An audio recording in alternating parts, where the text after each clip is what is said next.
All right, everyone, we're alive. Starting off with our 5 p.m. pit battle.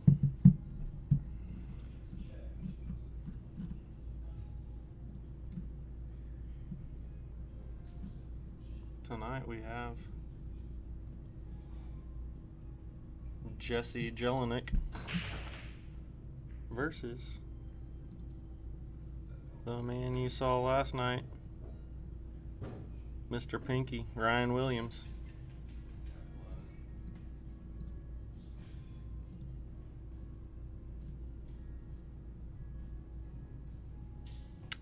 Starting off with a good break there. Doesn't have a great look at the one, but what a shot.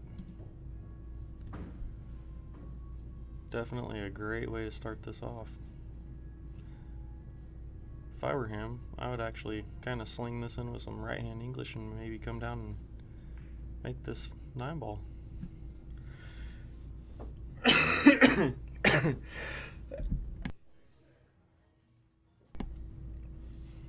Still got the cough, but it is definitely much better than yesterday.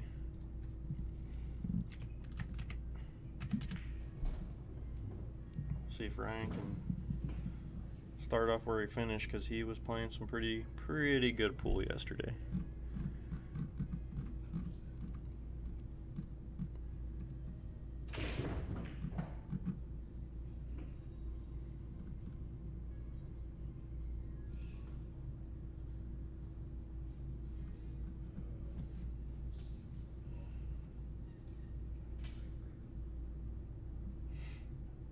Don't know if you see that down there. Dave Haithman Memorial Prize Fund. We're trying to jack this up to be our biggest payout yet. So, just trying to keep Dave's name alive and well going in the pool community, because he's affected a lot of us pool players here. So, just trying to honor him and do everything we can.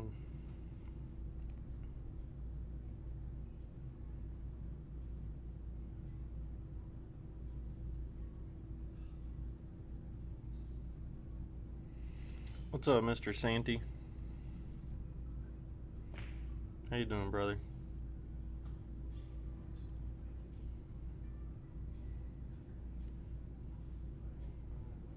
I'm gonna hit some shares real quick here on the old video.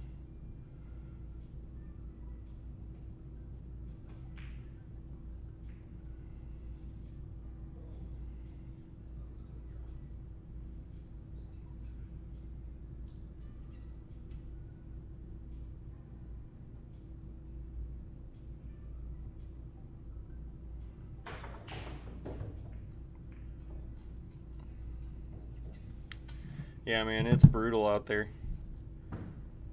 I had to do a little bit of outside work today and tried to get it done as fast as possible, and of course it just kept dragging and dragging and dragging.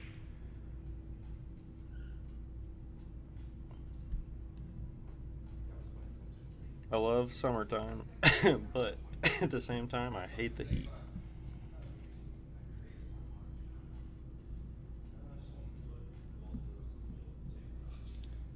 Hates the heat so much.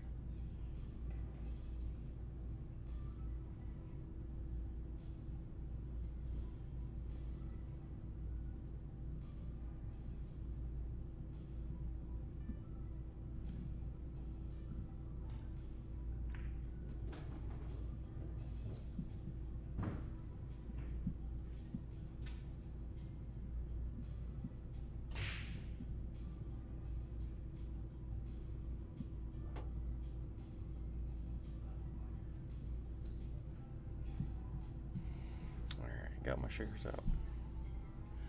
Jesse's got a good look here to jump up 1-0.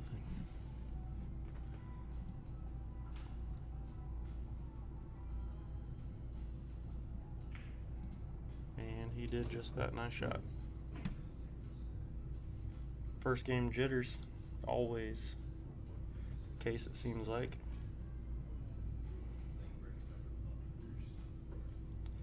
I need to contact Predator and have them make Ryan a one-handed break stick.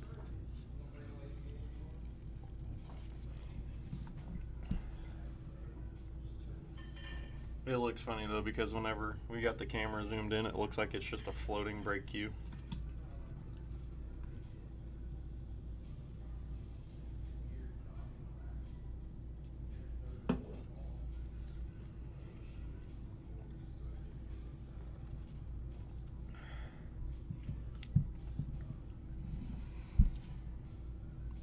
I will be in Florida tomorrow. I wonder if it's any hotter down there. We've actually been hotter here than it has been down there in where my in-laws live.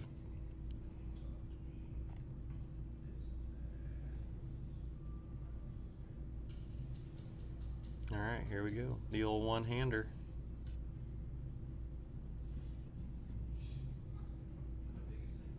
Looks like the cue's just floating there. It's great.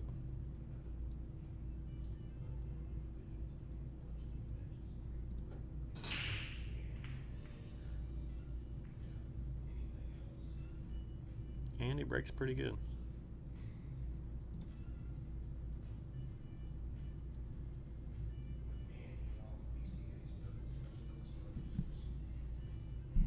Ryan's definitely got a style to his game that you can, just like him, I mean, he's got his pink style and all that stuff. You can tell Ryan from a mile away, and definitely like that about him. He's got character.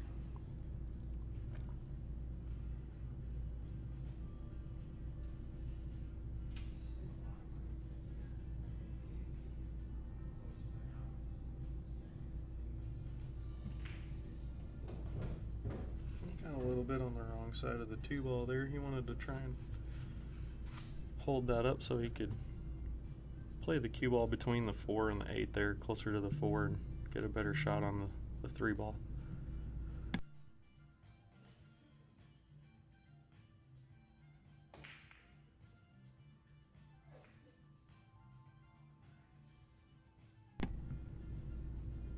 This is just match number 1 of the night. It's a great one, just like all the other ones we have going on. Our next one is Mr. Kenny Turner versus Rick Hunt.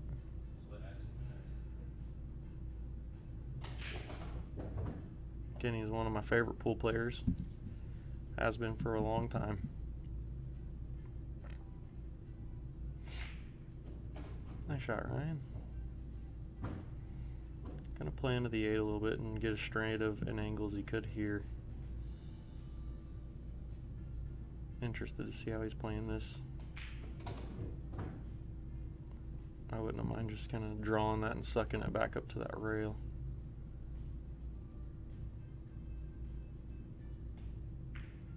Eliminate that angle there a little bit.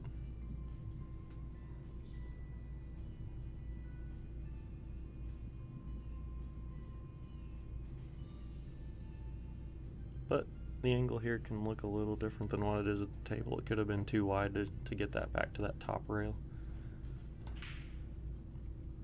He didn't miss that by much.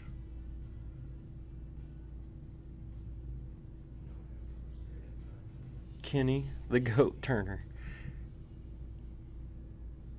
We call him the afterburner Turner around here.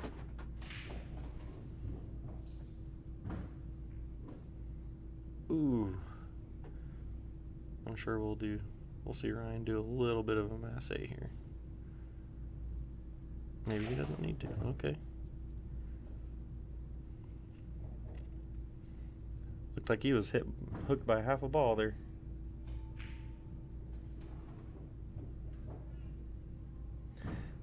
I believe it, Santy, especially if it was on a 9-foot table. That man is a whole different animal on the 9-footer. One of my favorite gambling stories of mine was I was at Dennis's for one of the big monthly tournaments, and this was probably this is early 2000s, and Kenny was just kind of starting to come out into Springfield, and they were playing Kenny Turner, and Stevie Matlock matched up by the, and they were valleys at the time, by the back door there to the ramp. And Kenny was actually just taking it to Stevie. And I was sitting there, and there was another guy from Branson, I believe his name was Tony, and he drove a Mustang, and his hair was always spiked up. And he was a decent player. But Mooney was backing Stevie against Kenny. And I'm sitting there about asleep in my chair, and Mooney comes and wakes me up. Kid, I got a match for you. You gotta win me some money back. So he matches me up with Tony, and we're playing 20. Iraq and I was just rapping the table. And he had no stop. I think I went around the table like 2 times. And Mooney was taking the money from that I was winning up front and feeding it to the back with Kenny against Stevie.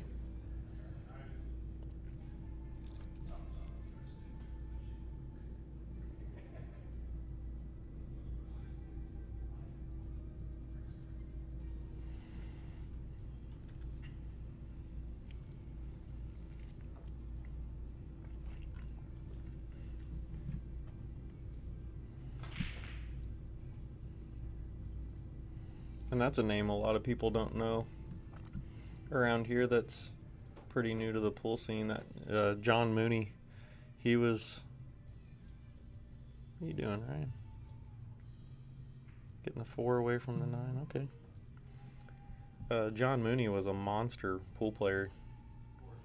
He had some back issues and was a busy man. He owns the Fin and Feather here in Springfield. And just kind of got out of it and pretty much retired from the game of pool.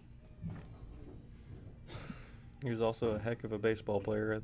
I don't know if he played for Southwest Missouri State or what, but I'm pretty sure he was a highly scouted pitcher.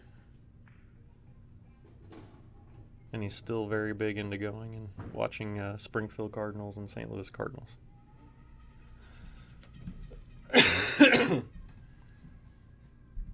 But him and Dave Haithman were definitely 2 of my mentors.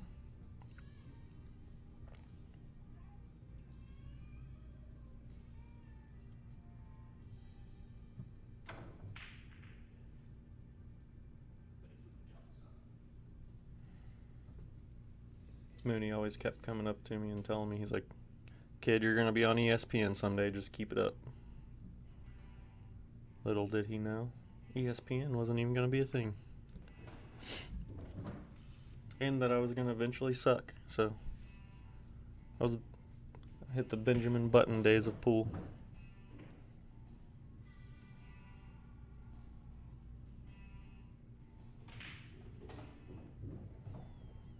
Ryan's still hitting him good. He's off to a slow start, but he's playing well.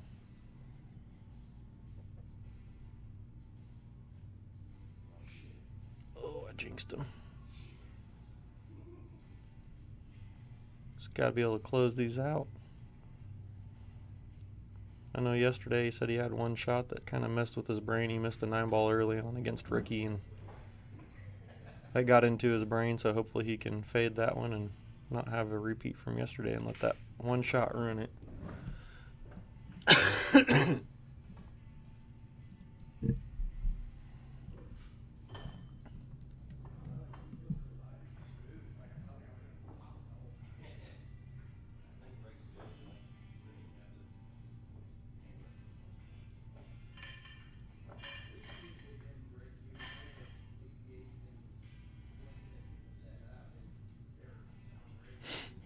How's everyone doing?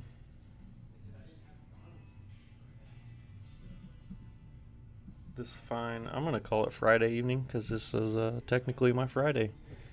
I'll have to go to work tomorrow. I'm going on a little mini trip to Florida for the weekend, and then I'll be back. My poor wife has to stay down there the whole week.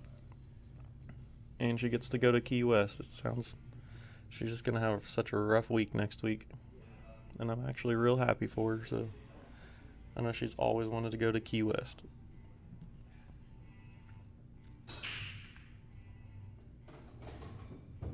Spot her up.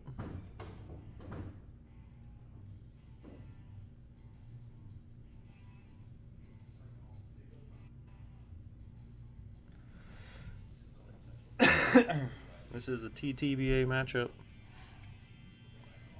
So 9 on the break does not count.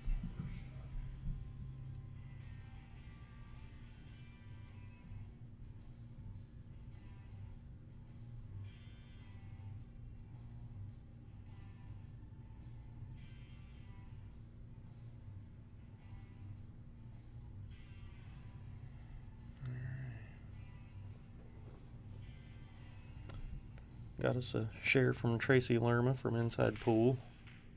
She's been doing some really good stuff with the junior league players. She had 2 local players on her stream, Landon Barnett and Tony Boyd Jr. 2 great junior players. There'll be some names to show up in tournament brackets as they get older, and it won't be too long before we start seeing them anyway, just because I feel like they've got a pretty good future in the pool world as long as they want to have it. So I think it's really cool what she's doing for the junior players.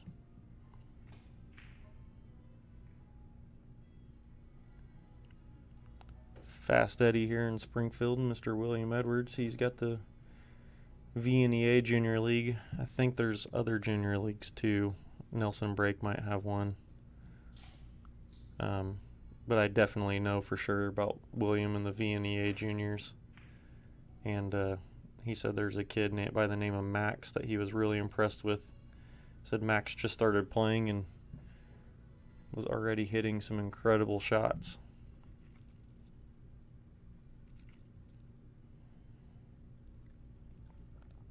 Of course, we've got Ricky Hunt, who's playing next, and his kids are always out in the field playing with the adults, and actually did really well at a tournament here not too long ago down at Forsyth Billiards. Pretty sure that's David Durr's place now.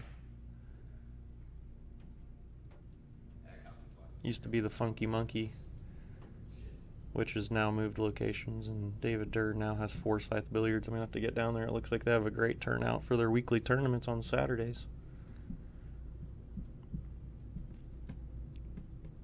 It's just hard to get away from that Saturday night 9-ball Crazy Hats tournament. It's always a fun one.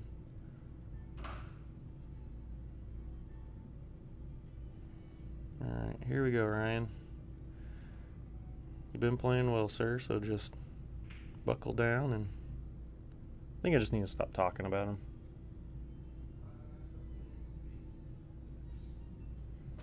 For sure, Arthur, he's not only a good little player, but he's a good kid, and I can tell. Very respectful, and just seems like a great young man.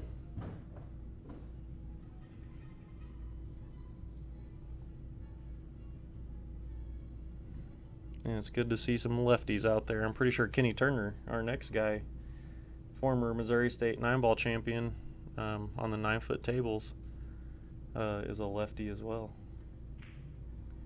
If Landon has never heard of Kenny, you might let him know. Our 7 p.m. match is another really good lefty. One of the best in our whole state. Really, whenever Kenny was playing pool, he hasn't been playing a whole lot. I'd say Kenny was one of the best in the country, honestly.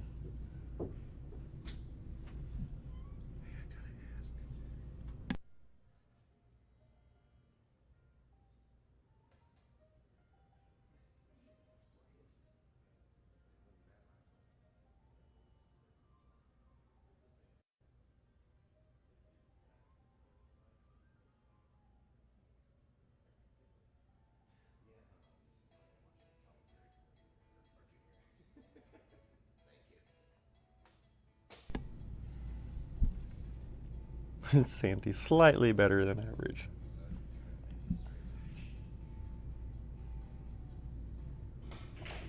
Is Kenny not a lefty? I could have swore he was a lefty. Who am I thinking that's a lefty? Is it maybe Sammy?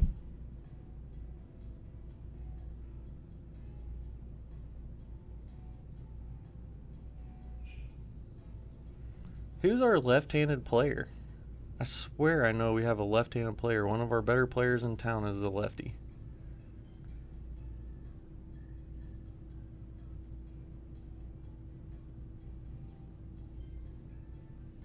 It's got to be Sam.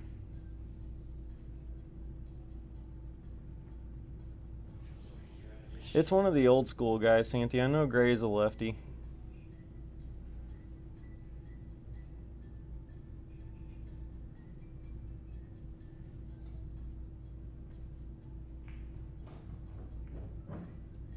Man, that's going to drive me nuts. You lie to me, Jeremy.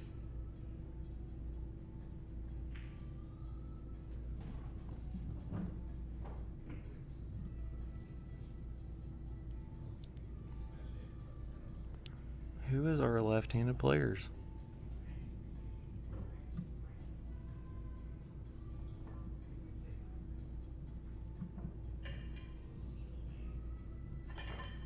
I do know that, Shanda, because he's tried to hustle me that way whenever I was a kid. I'll play a left-handed, kid.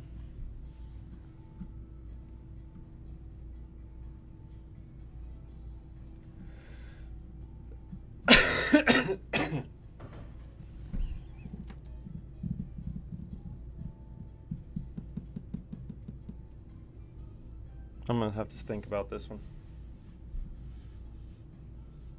The last time Stevie and I actually played for money was whenever I was starting to hit him really good, and I actually took $50 off of him. He was playing me for my shoes, so he put $50 up against my shoes, and I ended up taking $50 from him, and he's like, "Kid, I'm not paying you," and then walked off. And Teresa's like, "B, I'll get you your money. Don't worry about it."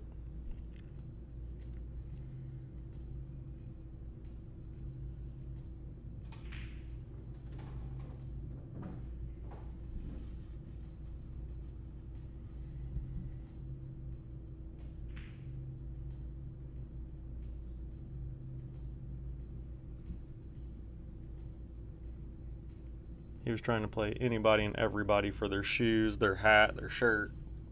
He was just being a smart aleck, and I took him up on it. Over at the old Sir Gregory's. Oh, we've got a lefty. It'll pop up in my head here in a second. Clint Fulmer is a lefty,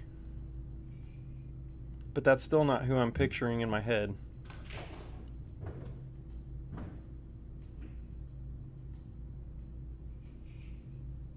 There's one other one. I do too, Shanda. That's my goal and my dream is to have another Sir Gregory's. It was almost the perfect place.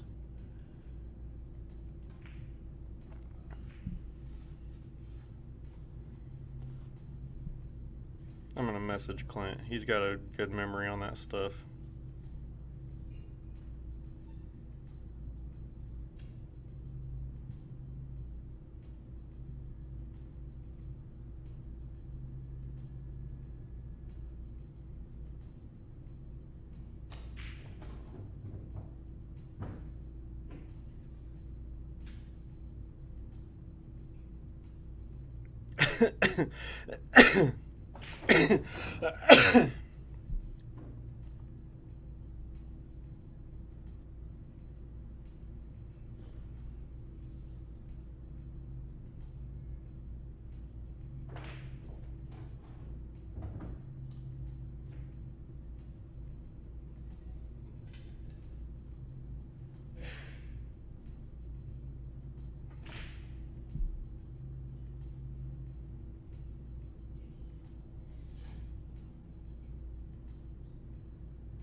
Language.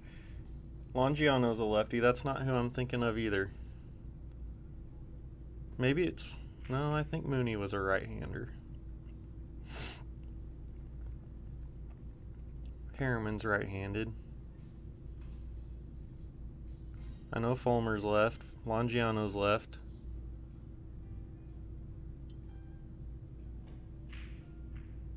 It's gonna drive me nuts. Maybe it is Mooney. I can't. I'm pretty sure he was right-handed. I can picture him.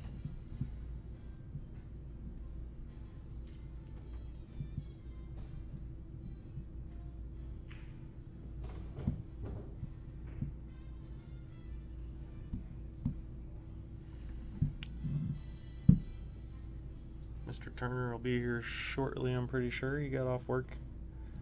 I think he was going to come over and try and hit some on the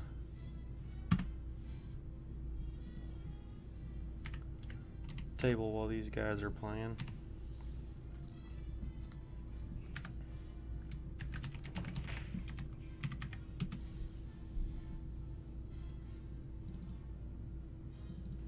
There's the old left-handed trickster right there.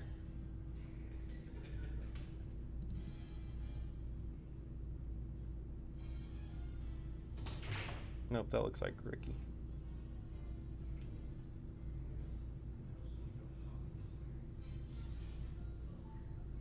Nope, that's Kenny. Left-handed trickster. He's been playing right-handed all these years, just hustling everyone. He's about ready to break it out left-handed and just show everyone up. All right. They're gonna take a quick little break. That puts Jesse up 1-0. I'm gonna put this on mute real quick. I'll be right back. I'm gonna go say hi to Kenny while he's sitting out there.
Here we go. We're back. I was up there talking to Mr. Kenny, and he said it was Mooney that was the left-hander. We were up there talking about nice. We were talking about the lefties, and he goes, John Mooney was a lefty, and I didn't even bring his name up. He had no clue we were in here talking about it, so it was Mooney who I was thinking of that was the lefty.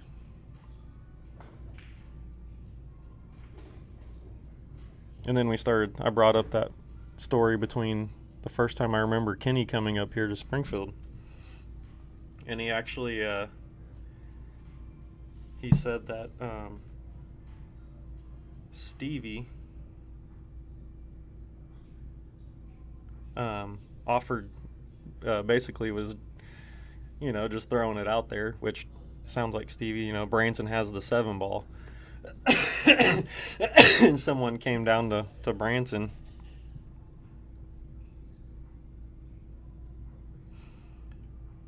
and told Kenny, there's a guy up in Springfield offering Branson the 7 balls. So Kenny came up to one of the tournaments and met Stevie up there and said, hey, I'm from Branson and I hear we've got the 7 ball. And Stevie goes, well, maybe Branson has the 8 ball. So Kenny's like, you know what? I just figured I had to try it, just try the 8 ball. He's like, so he goes, I did get a hold of him. He goes, but he gave me the 8 ball. And he goes, we never played again after that. We were always buddies. So, and that's how I always remember it. Kenny and Stevie just being buddies, but I'll never forget that first time that Kenny came up to Springfield.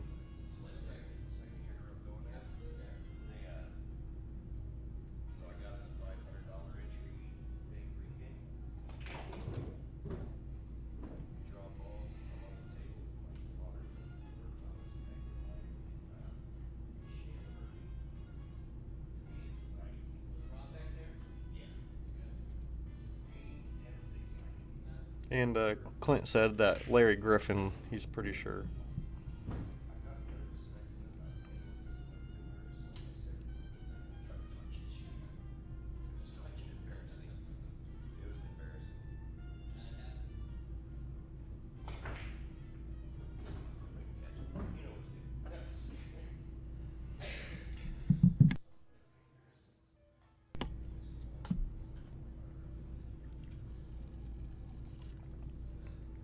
And then we started talking about how good Stevie was left-handed in a matchup. He got into with someone and asked him, if I play you left-handed, what will you give me? And he got the 7 and 8 out of him, and then just tortured him. And by the end of the night, he was giving him the 7 and the 8 left-handed. Oh man, Stevie Matlock had more character in his pinky than most people I've ever met in my life.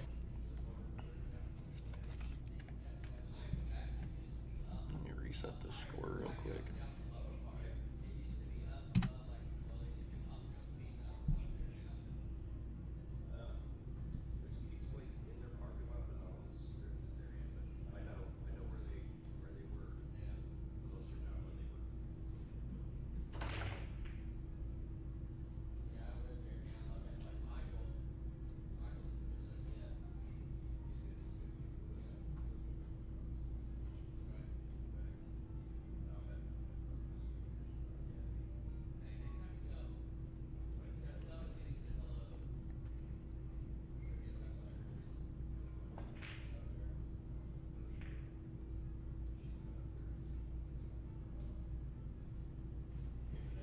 And Clint said that Larry Griffin's stroke was the smoothest stroke he's ever seen.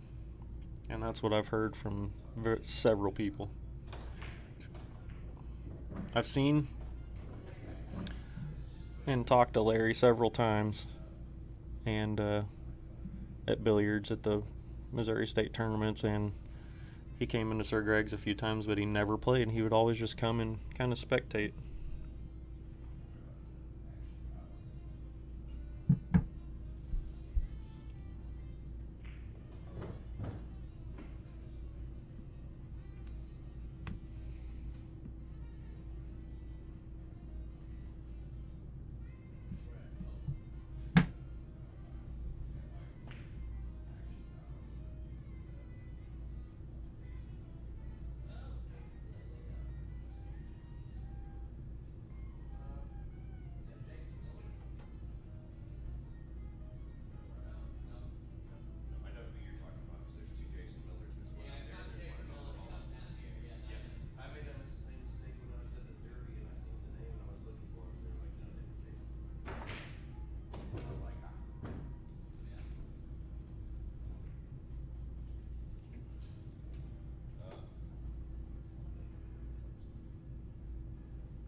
There you go, Ryan. There you go. That's all you needed. You just get on the board, close the game out, and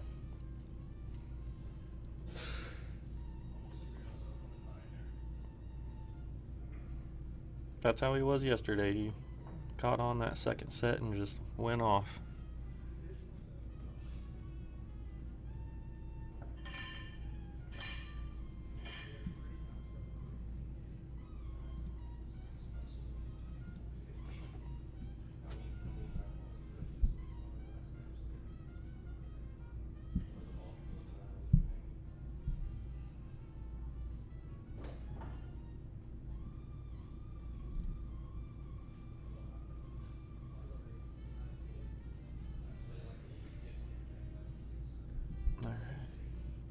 Ryan's got his cooler in there full of Starbucks energy coffee.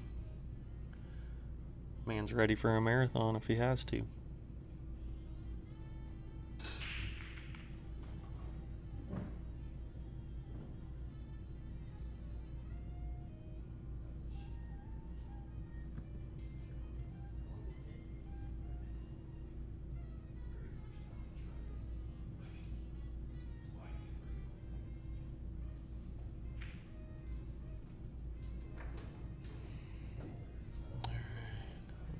Two ball.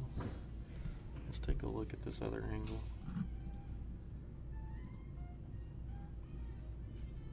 Look down the barrel here at Mr. Ryan. That's definitely a bad hit.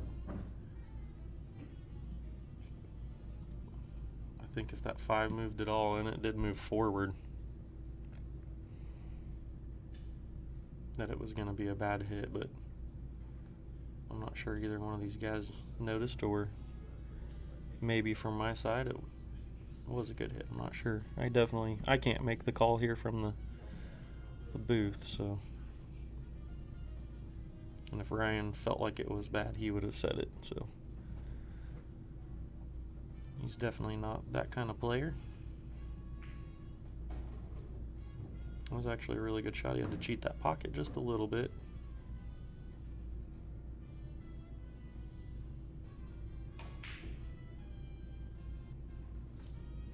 Oh, is he going to get some love here? He is.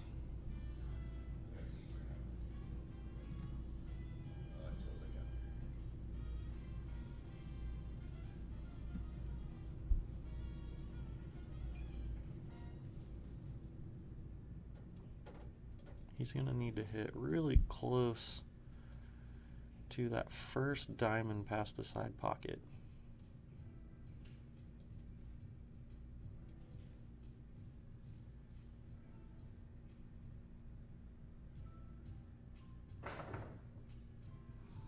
And he hit it pretty hard. And he hit it a little too close to the side. He needed to go up more towards that diamond. Ryan definitely stuck him in a bad way there.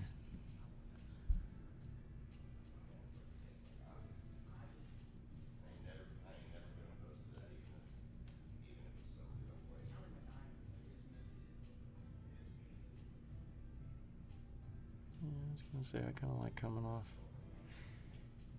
a little different here. The way the 6-ball's setting, you don't have to get too perfect on the 5. That's going to work. He's got just enough of the 5 to make it there in the corner.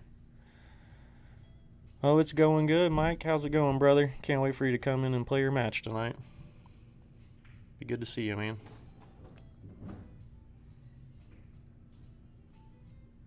Just in here hanging out, watching some pool.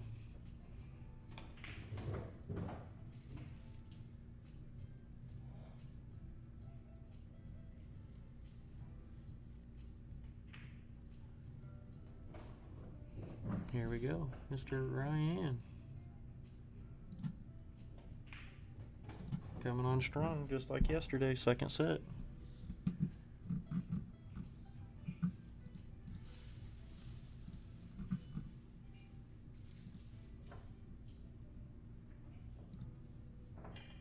That's Mr. Ryan Williams.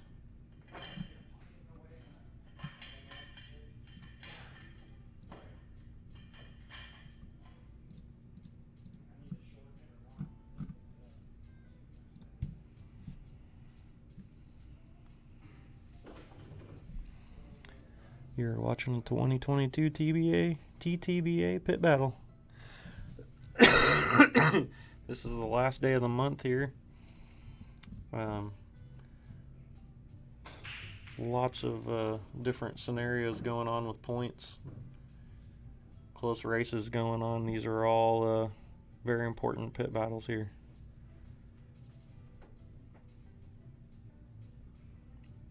I bet you'll have a great matchup, Mike.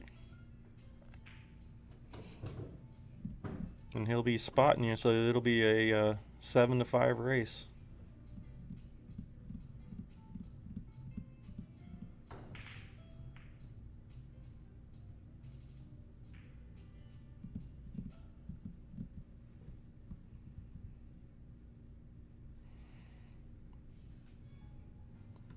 Mikey, you gonna be able to make it to the Dave Haithman Memorial Tournament?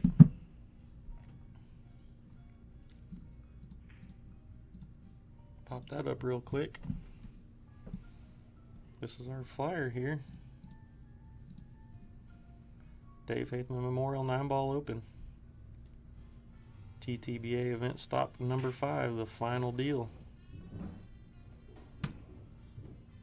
Gonna have some big points on the line.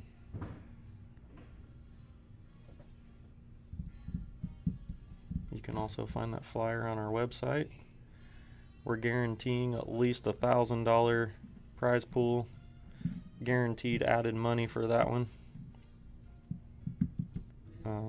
You can see there on the bottom the Dave Haithman Memorial Prize Fund donations. We're up to $100 so far. And we're hoping to get that number up there. Sounds good, brother. Hope to have a massive turnout for that one. Just in honor of Dave.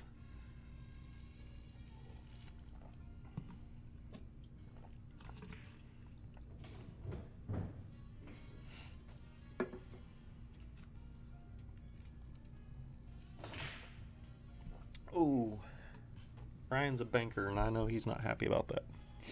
He hit it pretty well.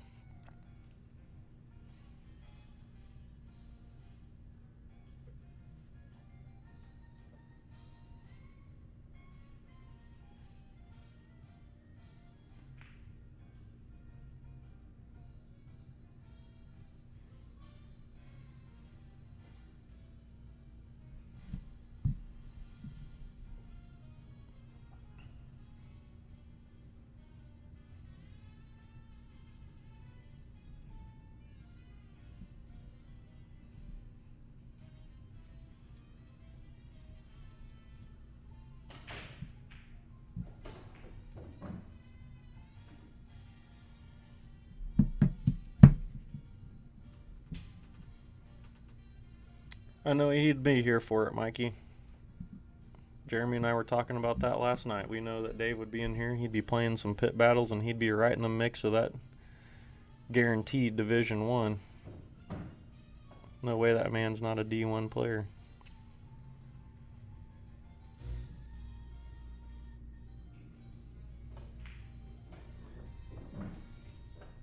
There you go, Ryan. Ryan's still rolling this set.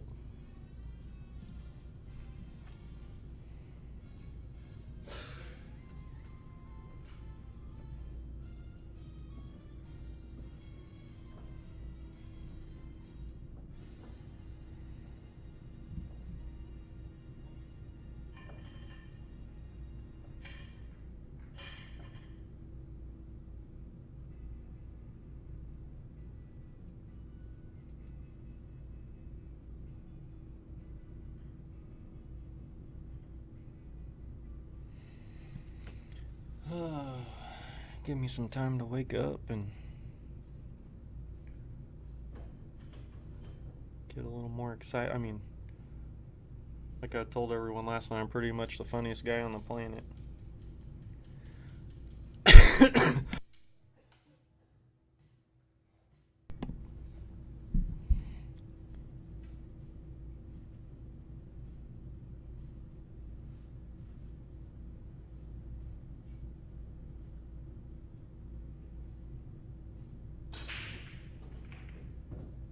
What's up, Seth? How you doing, brother?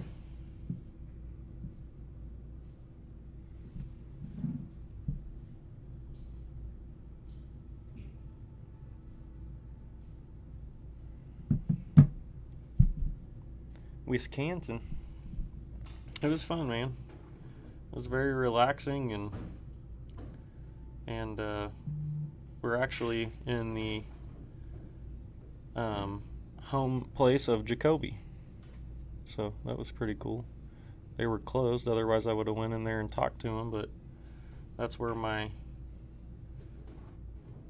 part of my in-laws are from, so we'll be back up there, and I'll get to, and want to anyway, get to meet with Jacoby. Doing good, brother. I'm doing good. Hanging in there and getting ready to go to Florida and visit Delisha this weekend.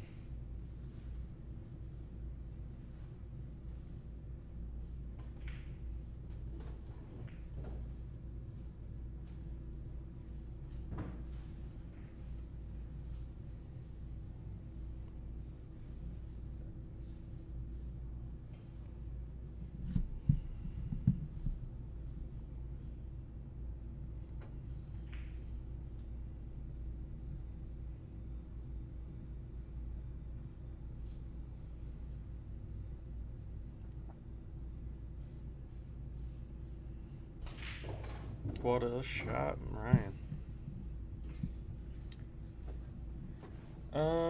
We went to Florida probably about a month ago. Ashley's mom lives down there. I'll let her know, Seth. We were talking the other night about you whenever last time she was in town, and I was telling her you were coming up here and playing. But yeah, Mike, that's where Ashley's mom and stepdad live. And anytime that we can get a chance to go down there and visit, they'll buy our tickets. And it's actually super cheap flights to fly straight into Punta Gorda, and the airport's like 10 minutes from their house. So they'll pick us up and we'll go down there for 3 or 4 days and come back, and it's a quick little flight and very nice because they live right in the canals and they have a boat and a boat dock. So we lower the boat down, hop in, go out to the ocean, and there's some islands that they have out there that are just beautiful. We'll hang out on an island for the day and do some swimming, and there's manatees, always dolphins, sea turtles, stingrays, all kinds of stuff. So we'll go hang out there and then go back. It's like 45-minute long boat ride, and that's about it to several little strings of islands down there.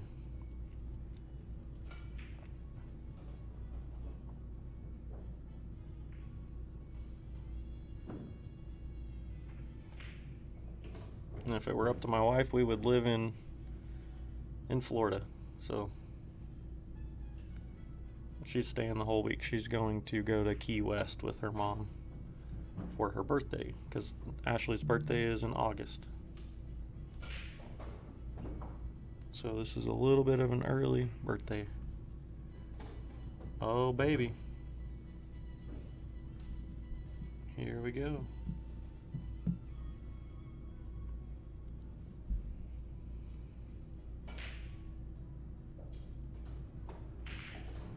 Oh my goodness, that was a great shot.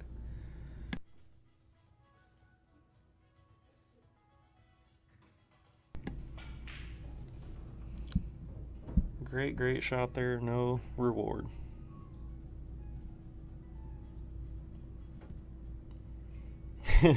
I'll let him know, Mikey.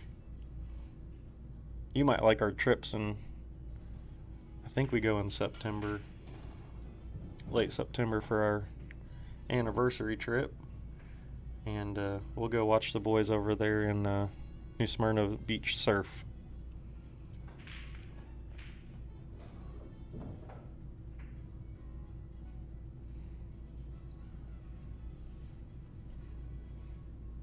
We'll fly into Orlando hang out there a day or two, and then go to New Smyrna and hang out there for the weekend, and then go back to Orlando and fly out.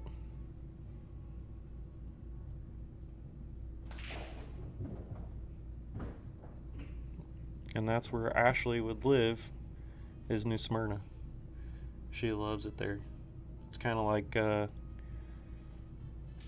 Eureka Springs on the beach. Basically, it's like a little hippie town, little hippie surfer beach town, and it's a lot of fun.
I must have missed some stuff going on here. Let's see.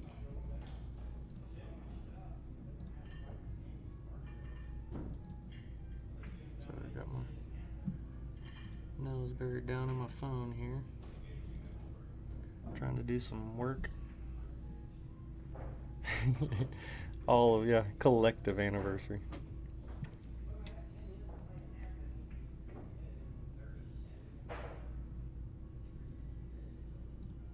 That sounds good, Seth. We can get you on for 1, 2, 3, whatever. However many matches you want to play, man.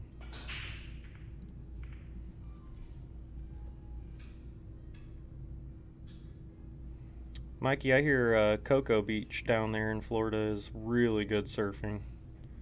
I'm pretty sure that's where where's Laird Hamilton is from.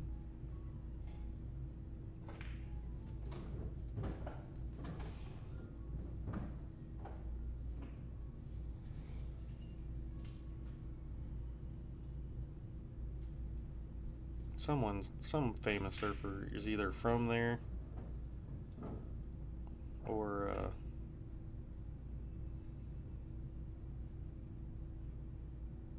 just lives there now.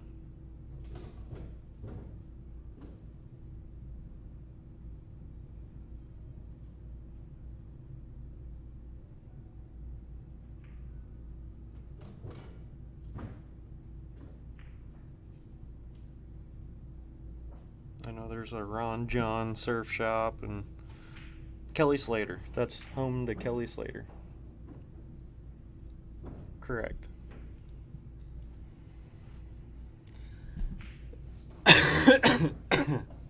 You're probably the one that told me that.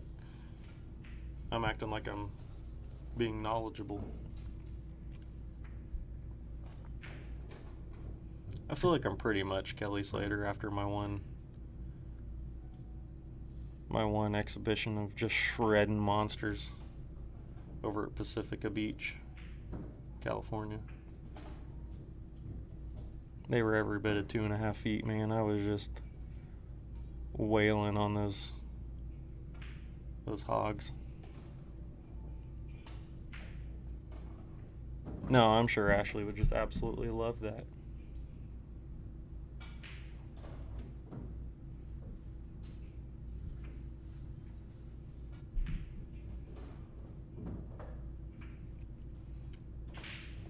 Oh.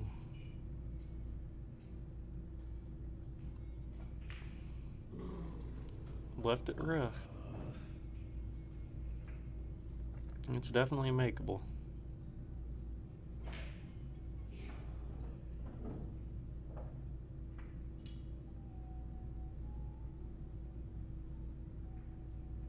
Is that a Mucci I see Kenny back there with? What a shot. Jeez. Great shot, Jesse.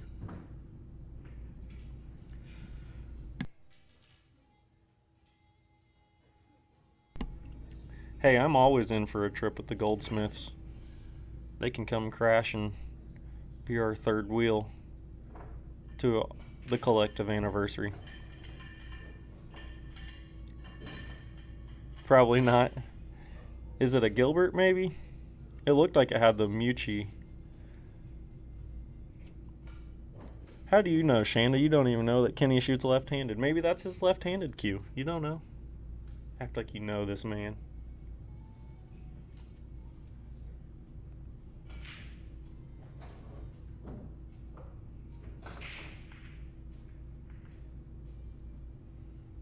One ball.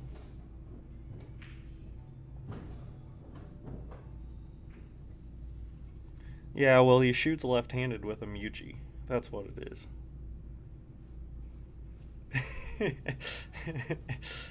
Oh, man.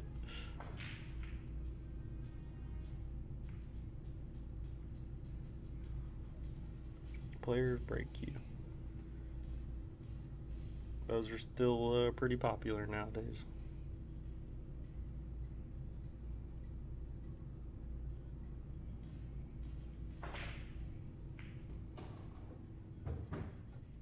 Come on, 2-ball.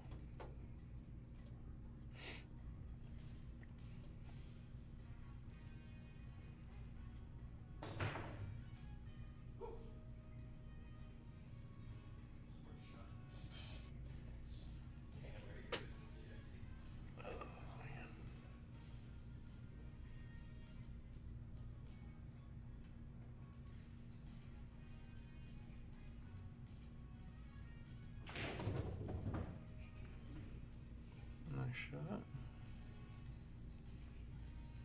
The 4-ball's getting pretty rough here, especially shooting off the rail. Kind of jacked up a little bit to get back to it.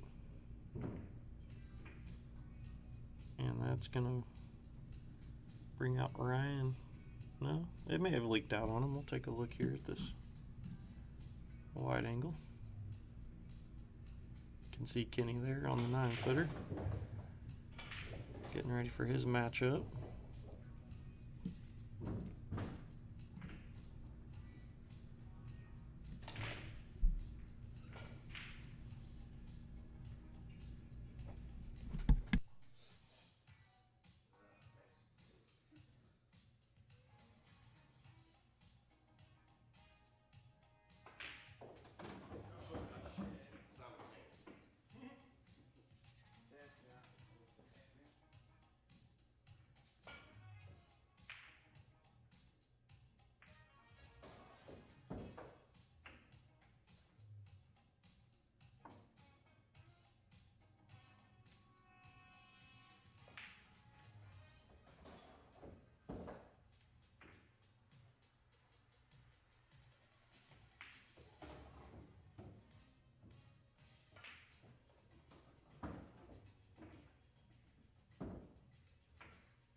This man is just not having any luck.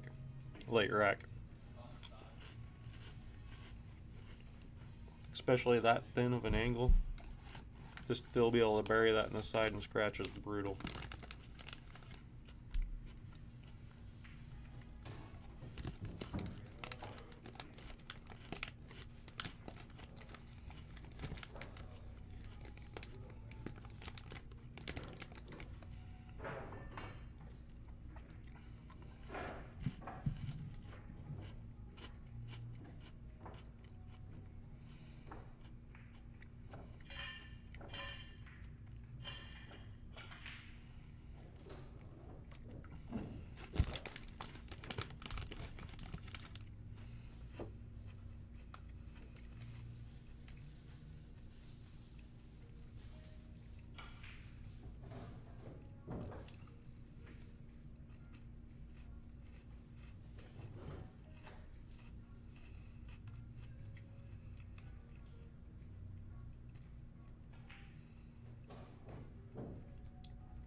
They're crackers, Mike.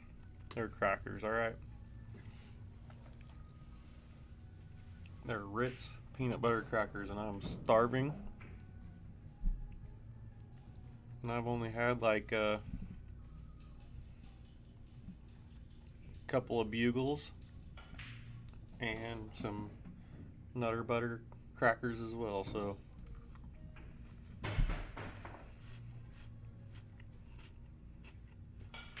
And honestly, I thought the mic was muted, so my bad. My bad.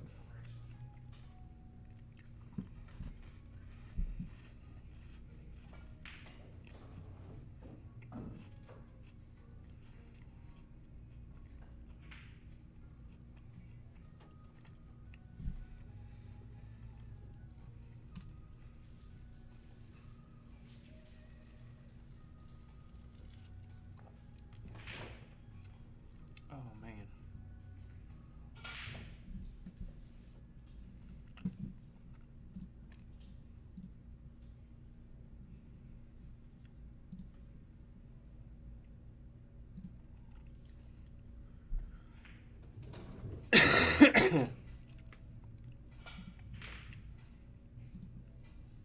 I'm gonna need Ryan to buckle down here late rack and take us into a third set.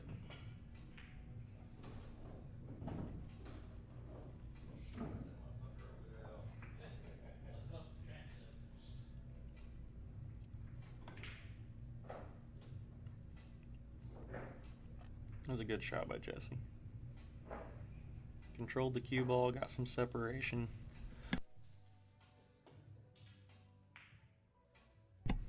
And for my next trick, Mike, I will cough directly onto the mic.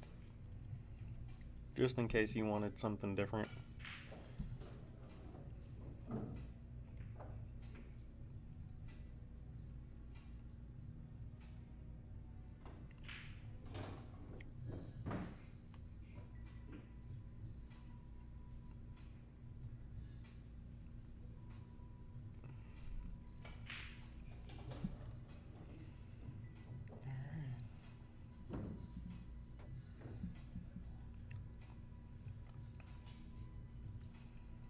Looks like he's gonna. I was gonna say, it looks like he's gonna be able to get a good hit here from the angle I could see.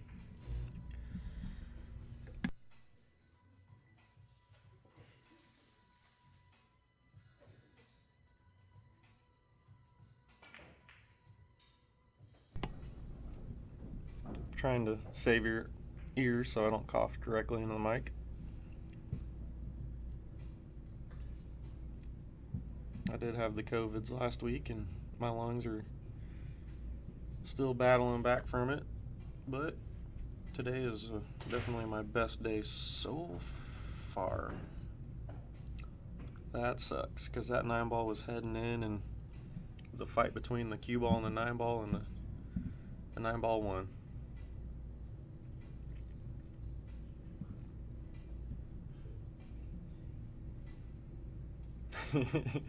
Nice. It was probably Ashley who wrote that.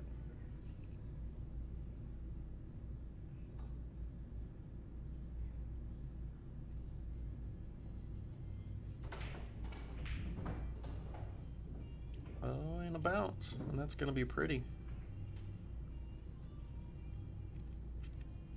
Very well struck. I have a feeling you've got the best prescription for a cough suppressant there, Billy. They subscribe me some stuff, but not sure if it's working or if I'm just getting better on my own. But my aunt did tell me, who is an RN, that one of the best cough suppressants is whiskey. Because it basically kills your central nervous system.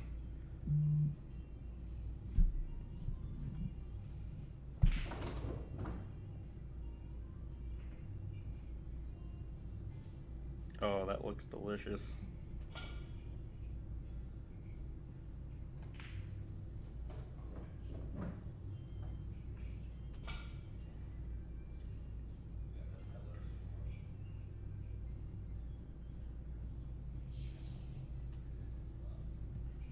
Well,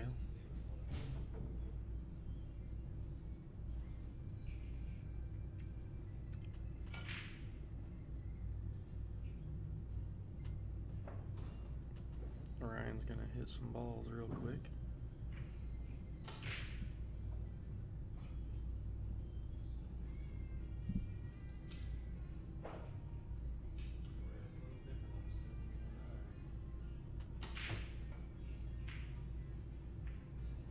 And that is all for that one. Jesse actually started down 3-0 that set and battled back and took that set down. And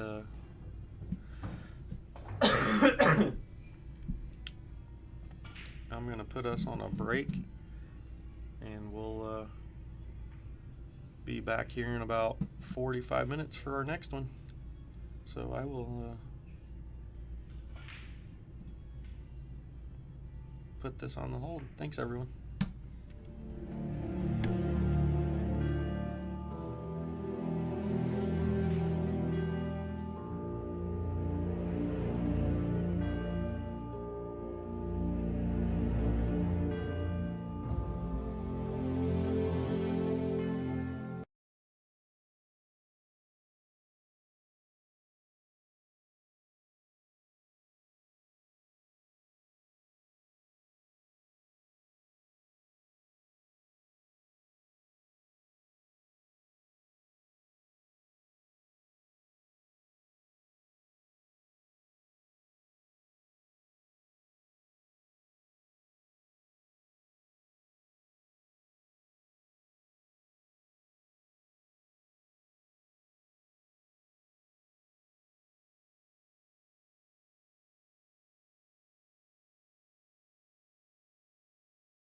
Well, just realized I was muted, so that's cool. You guys missed on some expert commentary there. Top notch, best you've ever heard. Now you get the rest of the bad stuff. Sorry about that.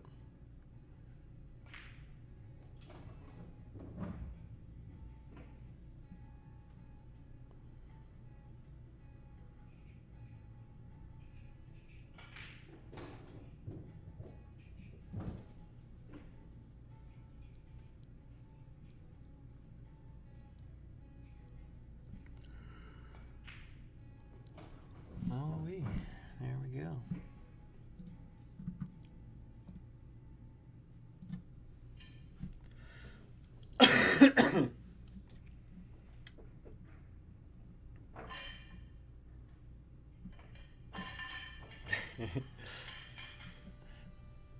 I am a nerd.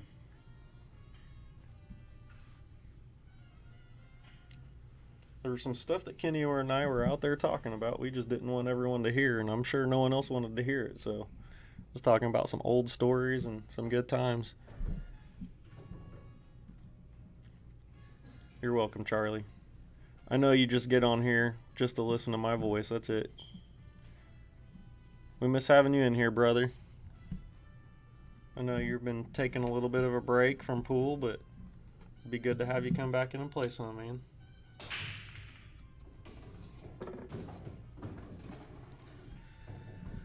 Well, that was a good break until the cue ball found its home.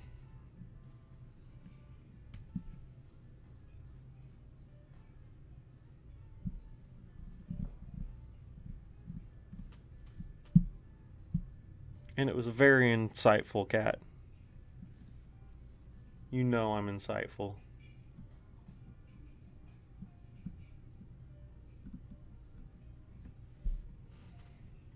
I'm like the Niels Fine of Springfield.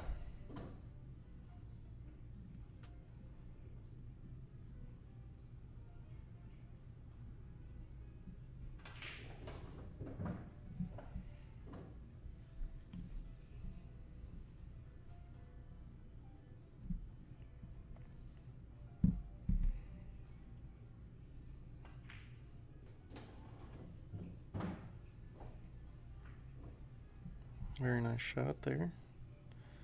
He's got a little angle here, but he can still just hold this cue ball here and play this on the side and have natural shape to go straight back for the 9. I think he tried to kind of force it a little too much.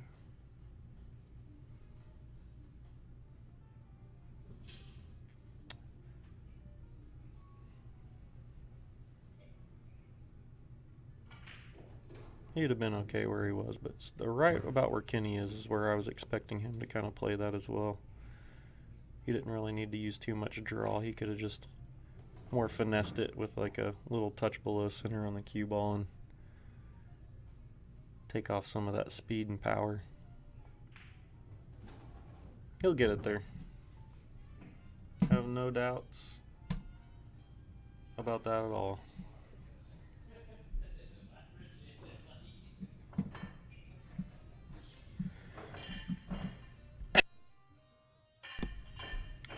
How are all my friends doing out there?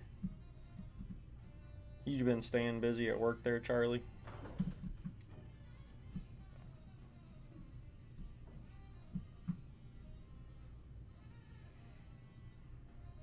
Looks like you've been working a lot at home, too.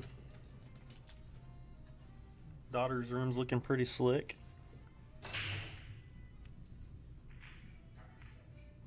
Oh, man.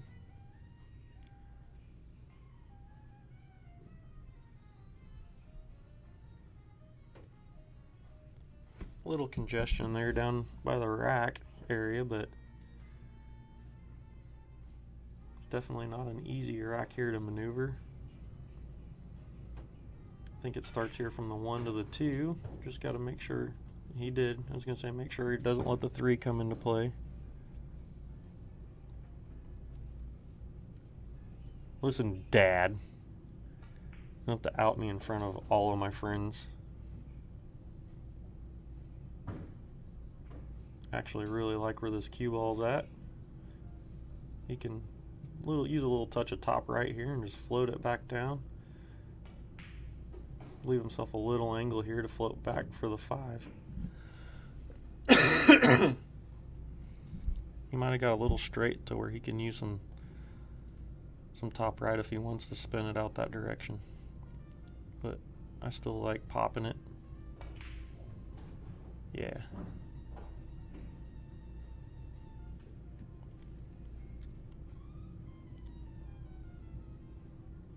Oh, that was your cousin's house. I got you.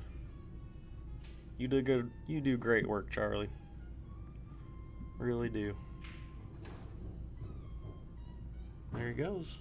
That's actually the correct side there too. He definitely wanted to work away from the 9 ball there instead of working into it. He's checking his position out here to see if he wants to try and get this a little straight, or if he needs to leave himself an angle and he can work this around 3 rails.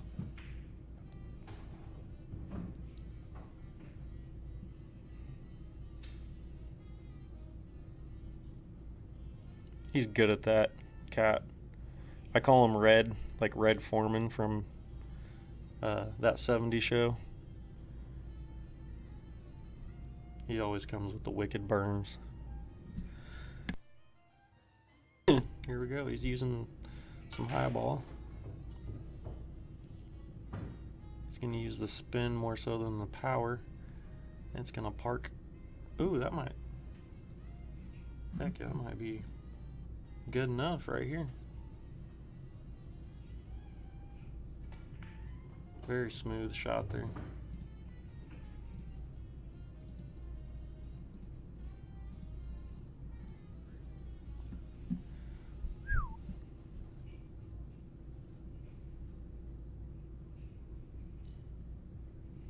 Boy, he got on the 9 ball, that's for sure. You have to be careful on these because you can kind of throw your object ball unintentionally. I don't know if he can cut that or not. He might just have to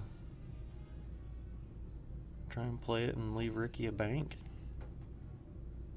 We'll see here in a second. Try and get some separation on the cue and the 9 and leave something tough.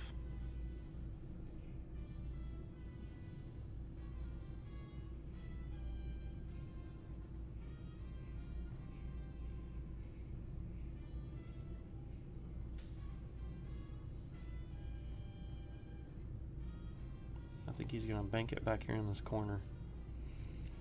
If I do that, like I said, I'm going to try and leave some separation between the cue ball and the 9 ball.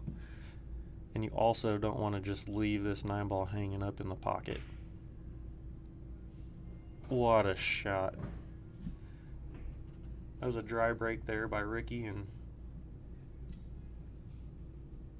that Kenny can still play some pool. That's awesome, man. You gonna work for Gorman Flooring?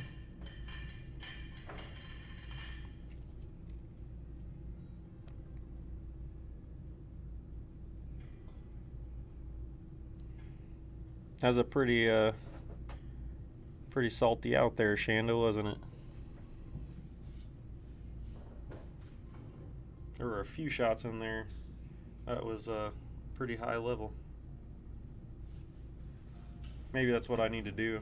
I'll just go hang out with Kenny and we can talk about some of the old flashback days he used to have and some of the tournaments he'd play in and get that blood pumping. I think one of the last things we were talking about was about how competitive he is. Oh, I know. I remember, Shanda, you were a 14 speed back in the day and you taught Kenny everything he knows. Oh, baby. This might be a little 2-pack ski here. A little break and run action. I can see it. I think I might go ahead and just call it.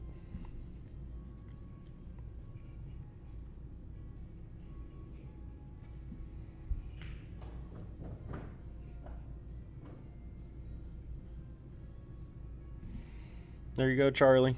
Dad, Charlie does good work. I'm sure he can already put flooring in. Should see what he just did and post it up on his page. Not just saying that. Charlie does some good work.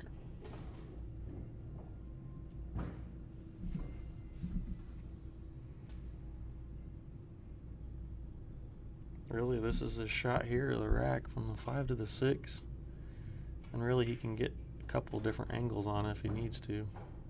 Like now, it's not a big deal. He can still wrap this 3 rails. Overcut it just a little bit. He may not even need to overcut it. Just use some top right, spin around the 9. Perfect.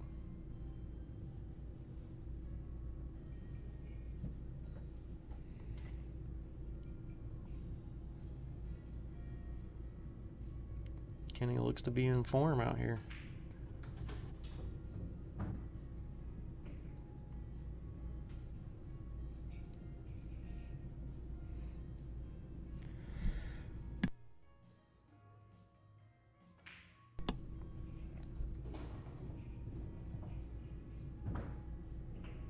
This is no gimme, but I feel like he can finish this out.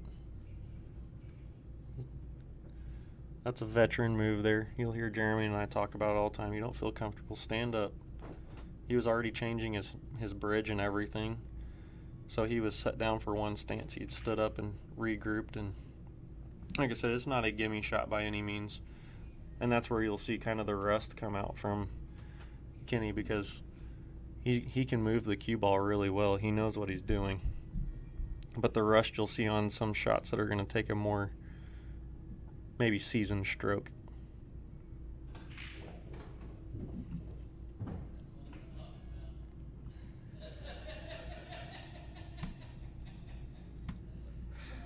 And you can do so many different things that's just goofy shooting off the rail like that. You can turn your wrist, all kinds of things. Just we saw Shane McMahon miss that same exact shot for the money on the doubles match at the Clash at the Coliseum. So even someone who's hitting balls all the time, that's not a real easy shot. He hasn't. I was talking to him out there. Of course, every pool player hasn't hit a ball in about 6 months. But he said he hadn't played in about 2 months. And then he said even then, before then, it was about a month and a half that he hadn't played in. So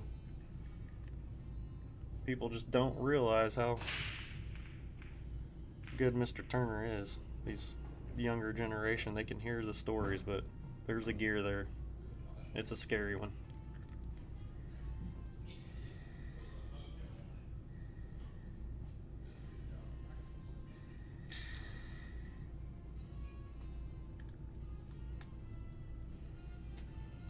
And Ricky's hungry, so Ricky knows all about Kenny, though. They grew up from the same area. Ricky knows he's got to play, and he can do it. He can get there. I haven't been playing any pool either. Heck, I wouldn't even call me playing at the event. A couple weeks ago, playing, I didn't get to do much. And I didn't get any pit battles in this month, and I was really wanting to get some in, but it's just not going to happen. He got a little rub, but not as full as he wanted to.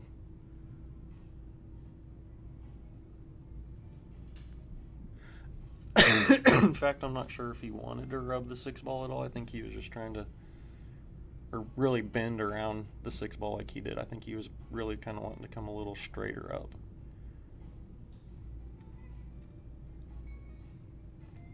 That was actually a really good shot. He controlled the cue ball really well. Hit the 3 ball thin enough that Ricky now has a tough shot.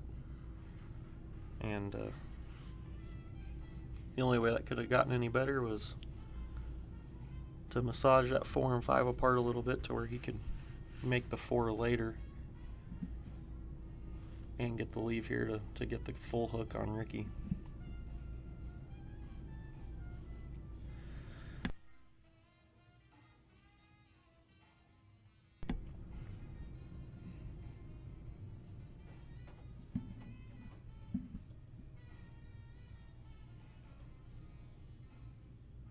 Well, we're about to have a shake-up here on the leaderboard for Division 4. I think that'll force some people to get out and play some more.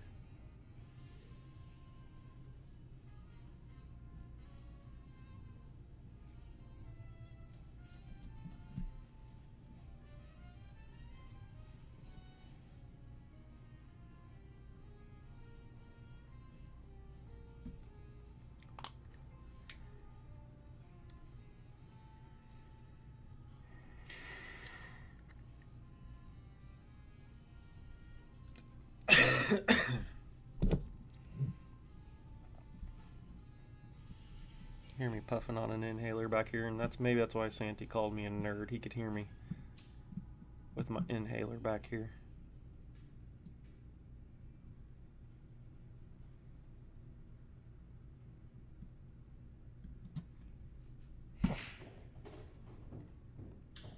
Easy cue ball.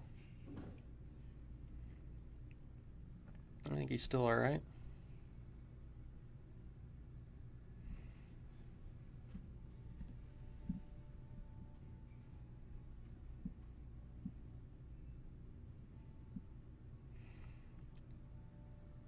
See if you can get this.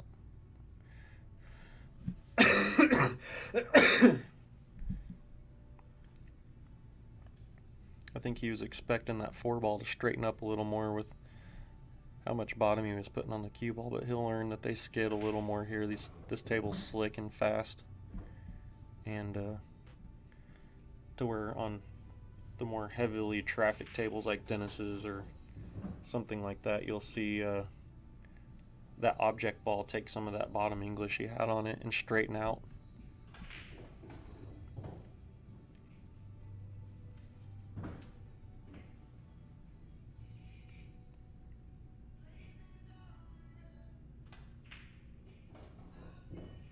Oh, baby.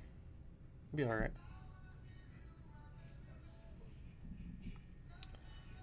So this is a little bit of an awkward shot here. He's going to have to move this cue ball just a little bit with either some inside or...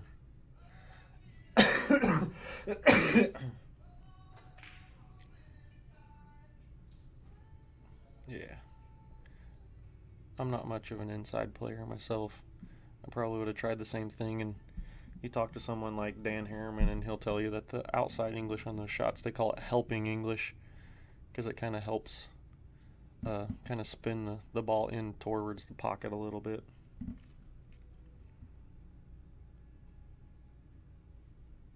If you come up a little short on the ball, that left spin, in this case the outside left, actually puts right spin on your object ball, and it'll kind of straighten up off the... Oh, get a bump. There's some bumps for you, Kenny Bumps.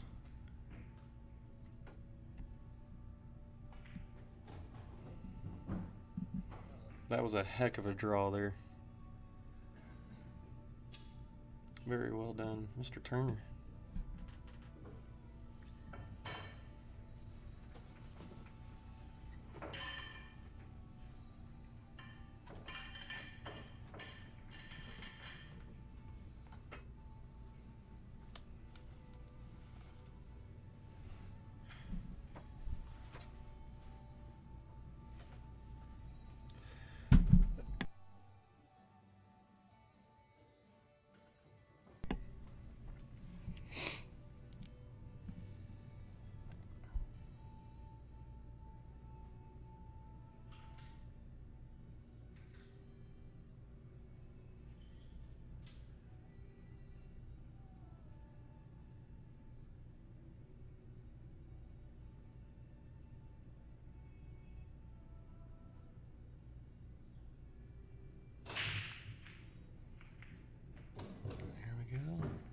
He's got everything on the table moving.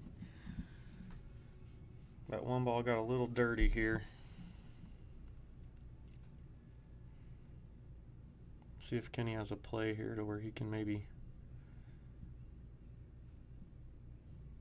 find a way to get that cue ball back down around behind the 3-6. If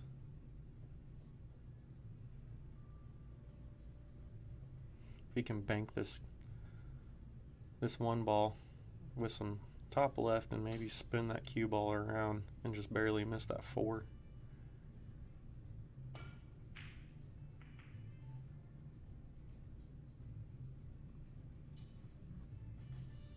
He was going the other way. He was going to leave the cue ball on this side and send the 1 ball down there. It was a good try.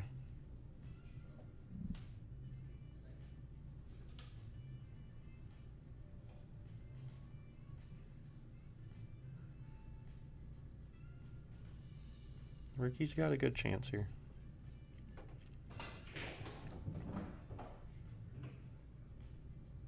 That's going to work out for him there. He's struggling controlling the cue ball. He's finding himself on the wrong side of the ball here, and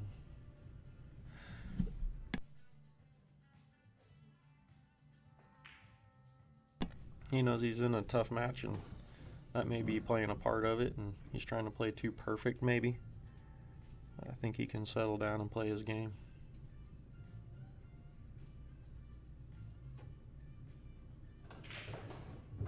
That was a very good shot there by Ricky.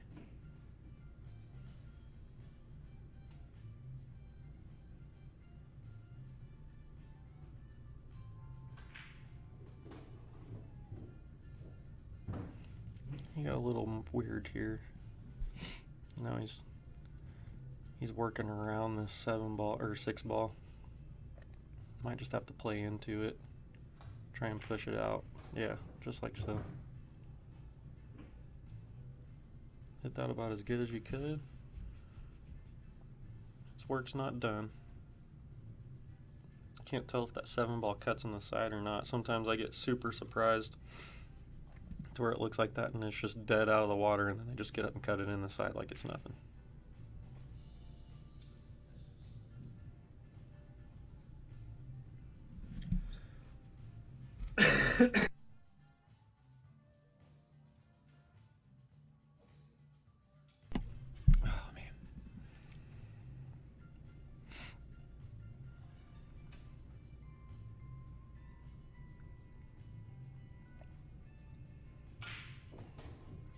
Wrap it around. What a shot. Kenny's really been letting his stroke loose here. A couple of these balls here.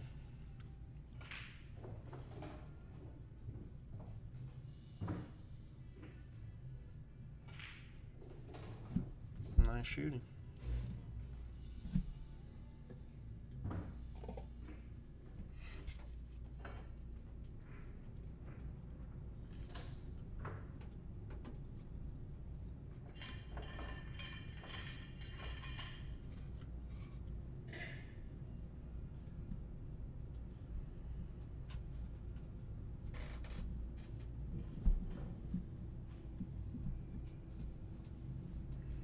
I have not, and I just sent Ashley a message about an hour ago talking about how hungry I am, so.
No, she's staying at home. Do you have to work tomorrow at all? We still have one more match after this too if you want to come hang out with me and bring some foods.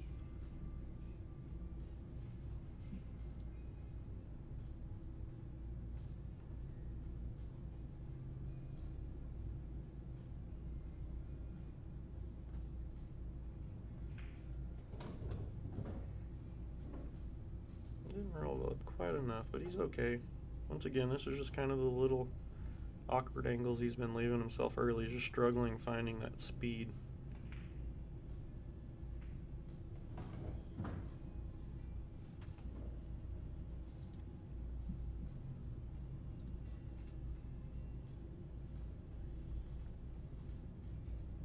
Looks like he's making the trek over for the jump cue.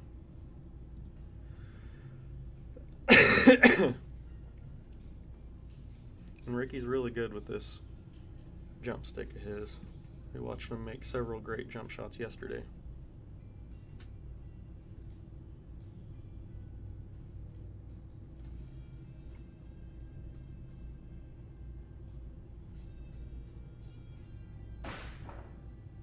Oh, man.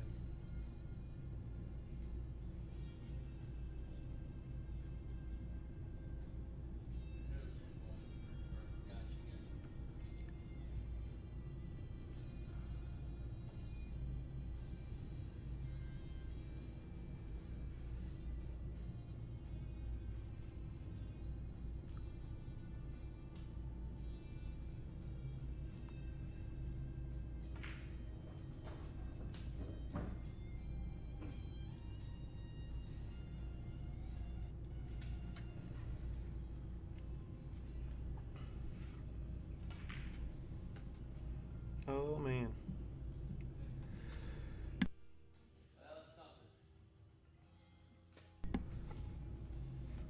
All right, here you go, Rick. You just got to jump on it.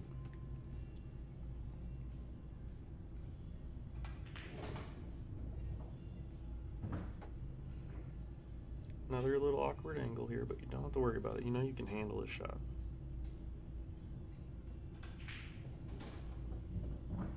Perfect. Very well done, sir.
Kenny's actually had a really good break going on. I think he just lost control of the one to the cue ball one time so far.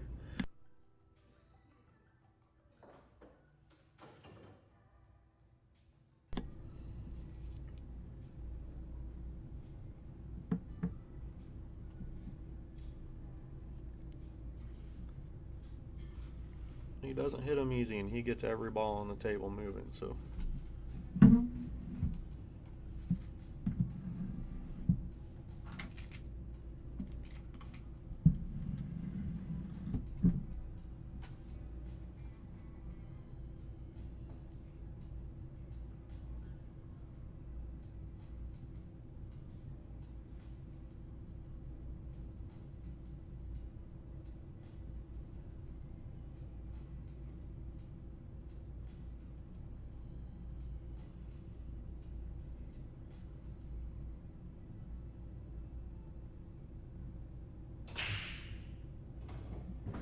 There's the one. He lost the cue ball again.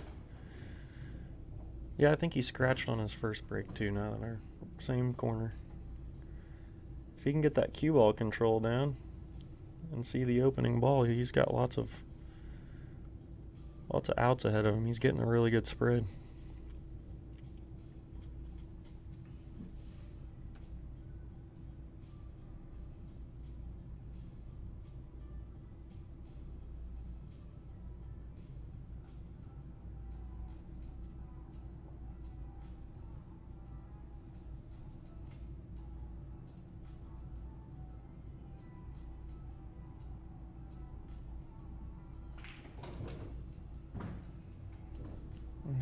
There we go. You can put that on the side. Looks like it's pretty easy out here for Rick.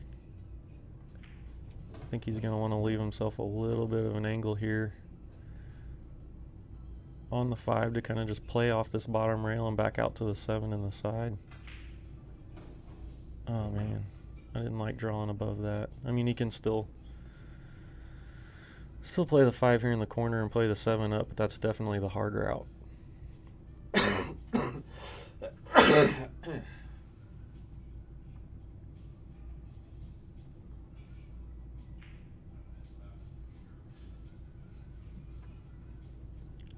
Alright, he left a little tough.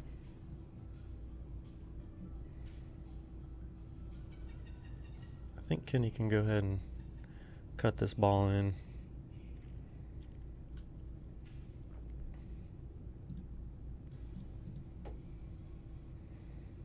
Just has to watch out for the scratch or the 8 ball. Oh, I have something pop up on my screen here. Let's go.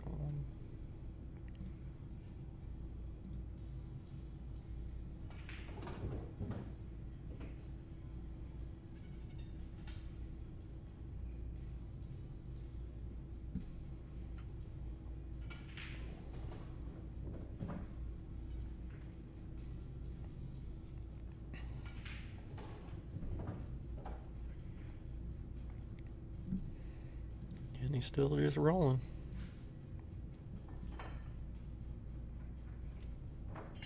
Playing good for a guy that hasn't played for a while, that's for sure.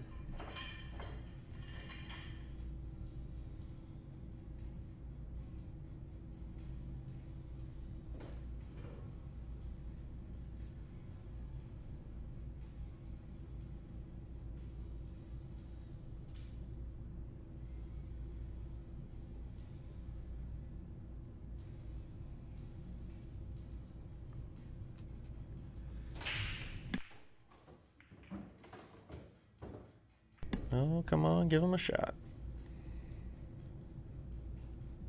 We'll sit here for a little bit and watch this 5 ball spin. It's been 6 months, Cat, right? Haven't played pool in 6 months.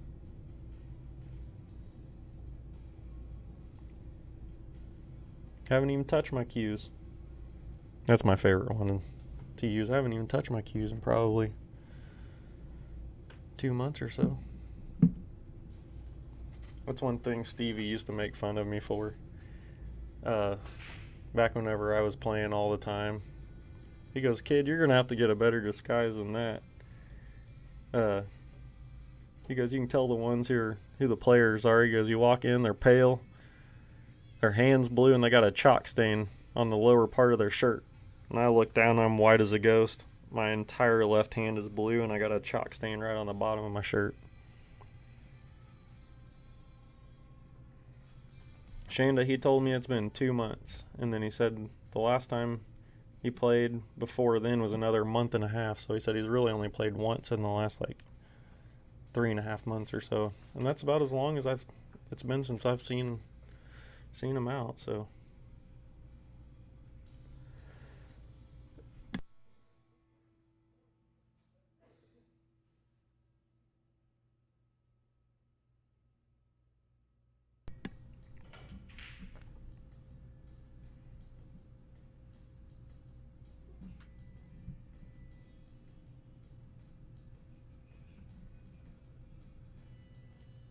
he said he just really enjoys spending time with his son. He said everything that even just interests him involves Orion right now, and I can completely understand that, because whenever I was about that age, I remember everything, and it's very impressionable years, and my dad and I did everything together.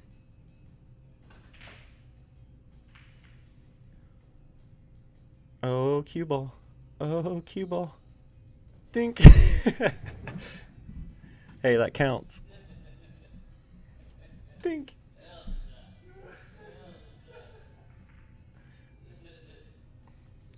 Sam, he did tell me. He said, "I think there's still some good shooting left in." He said his pool days are not over, so you were correct. That's all it takes for him to have that little spark. And his main goal is to get Orion addicted so much that he becomes a player, and that's his excuse right there.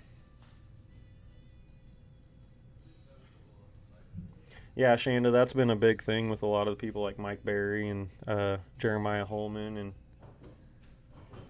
and a lot of those guys have all been out with the kiddos watching some baseball.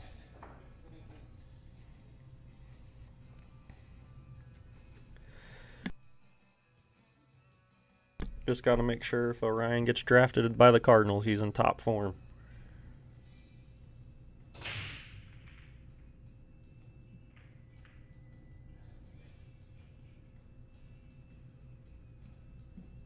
I'm assuming Orion's a lefty like his dad.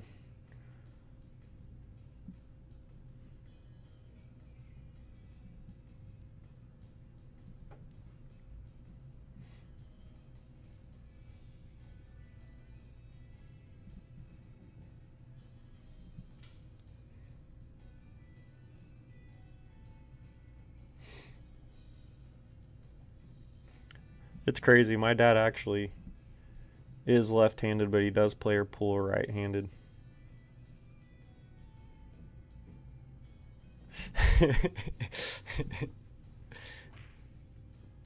I'm with you, Sam. Let's see a Hill thriller right here.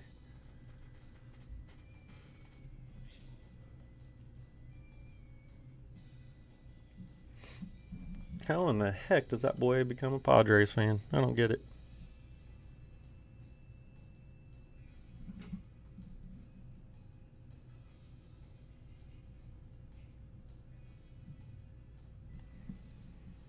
That was one of the best things I could have done for myself. I was always a leadoff hitter.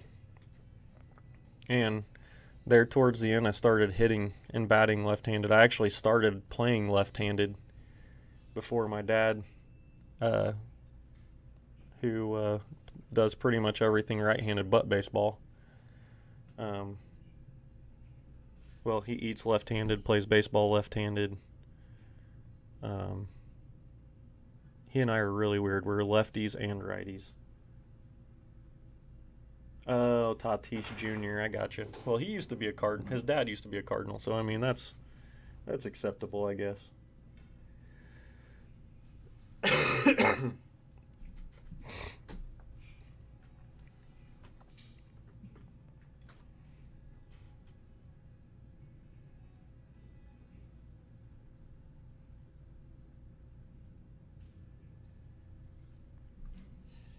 Ricky can really make up some ground here tonight, too.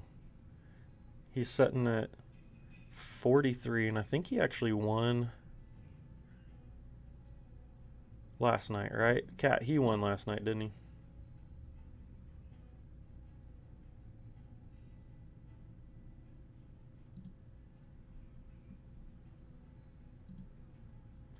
Mr. Ham, what's up, brother?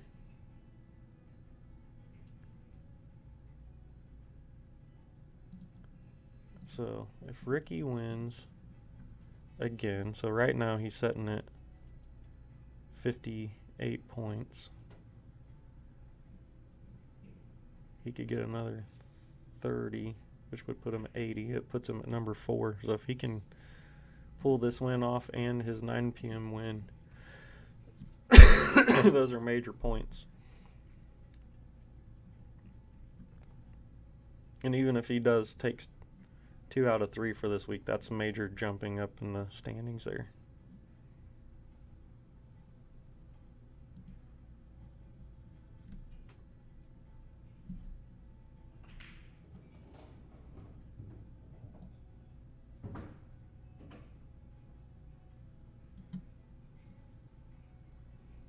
Well, tell them all to be quiet, Danny.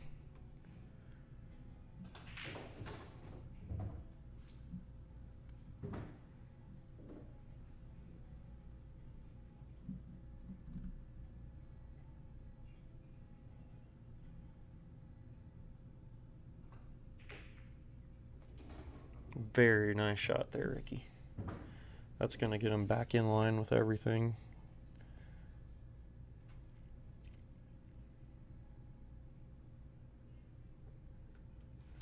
Ah, there is a live band. That makes it tough.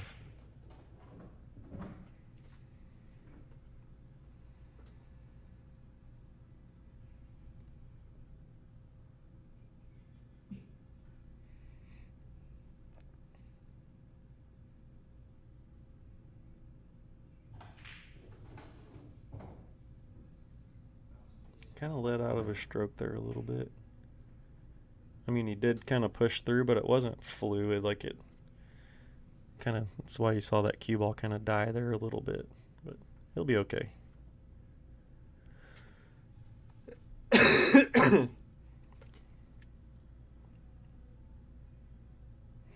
That's a plus. I always played terrible when the bands were bad. Or karaoke was bad. I called it the curse of the karaoke over at Sir Greg's. Whenever they started playing karaoke, oh my goodness.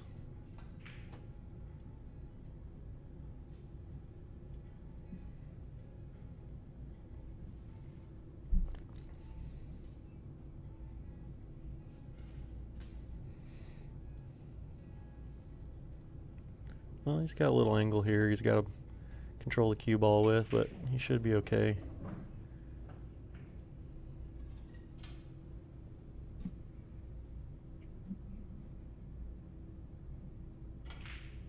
Oh. Shanna, do you remember Billy Bob that sang Low Rider at Sir Gregory's? Low Rider. Love the guy, but oh my goodness. It was brutal. Now my wife, that woman can karaoke. She's enjoyable to listen to. And actually, man, I actually really enjoy Crazy Hats karaoke. There's some phenomenal singers over there. But they're, oh. Kenny just swiped it up. Your break, sir. Dun, dun, dun, dun, dun, dun, dun. Dun, dun, dun, dun. Oh, Billy Bob.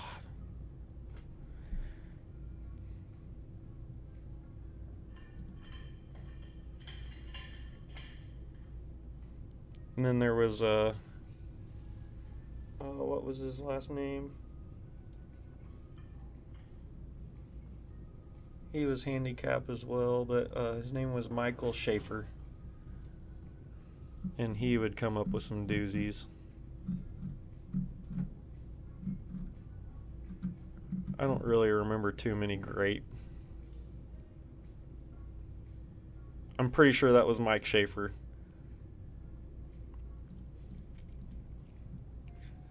I think you and I are thinking the same thing at the same time.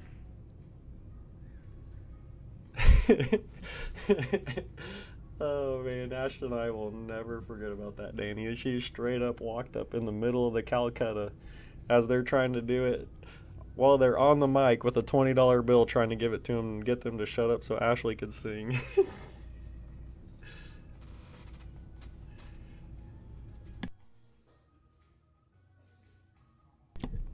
Those were the days. That place was... I loved Sir Gregory's. It was a great place to play pool. It's actually a dream of mine to open something up like that. And I've got all kinds of plans and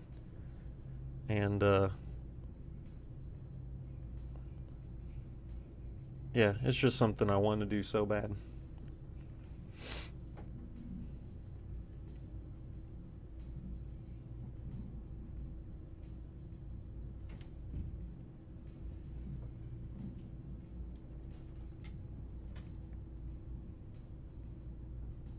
Oh yeah, where's the bathroom? Old Jordan Grider. As I'm looking over her, which isn't hard because she's 5 foot nothing. The bathroom symbol is literally just right above her head, and she's where's? You guys know where the bathroom is? No, I haven't seen it.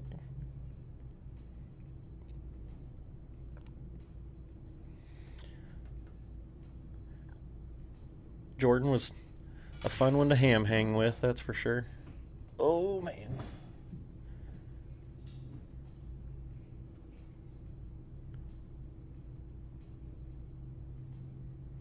Right. There was actually bathrooms on each. We were almost like perfectly centered between both bathrooms with monster billboards for signs.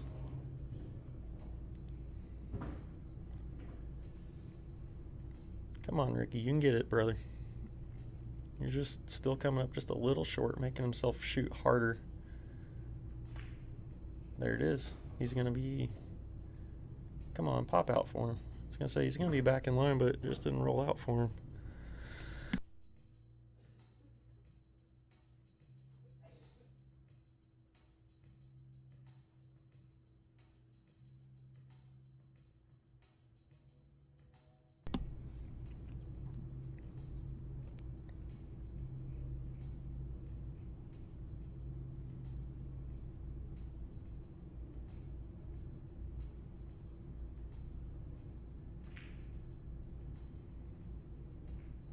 I think he was trying to play a little two-way there. Not two-way shot, like a two-way safety. He was trying to get that cue ball behind the 6 and play the 5 behind the 8.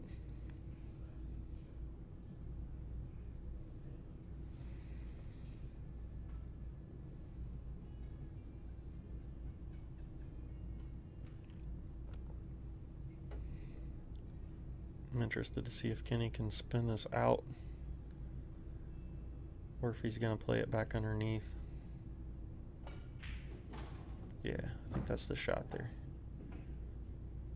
If you spin it out, you can risk of running into the 8 ball or just scratching in the side.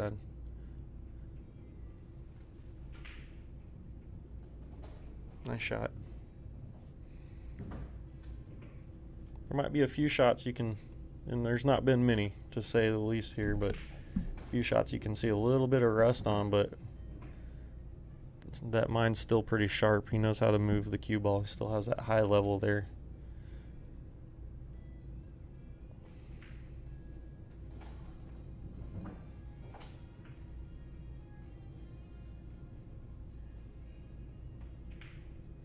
That's correct, brother.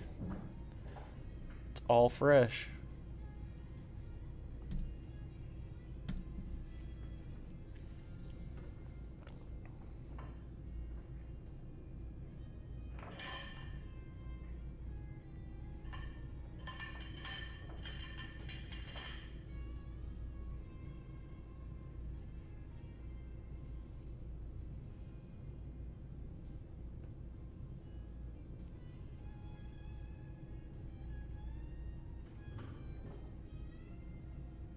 Do it, Santy. Do it. Are you in Division 2, Santy?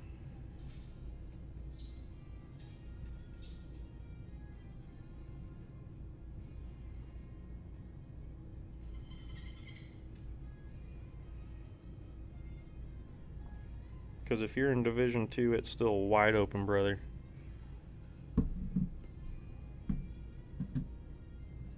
Come get it. Danny says hard pass.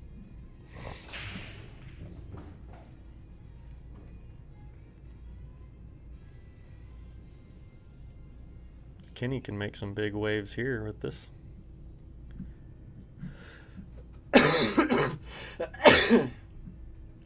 Heck, he's 2 pit battles. Kenny's 3 pit battles out of first place. If he wins this one. Let's see, that'd be 13. 17. That'll put him in 7th place.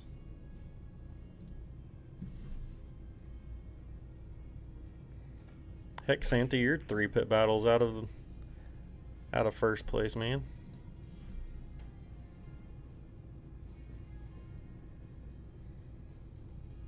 Division 2 is the place to be.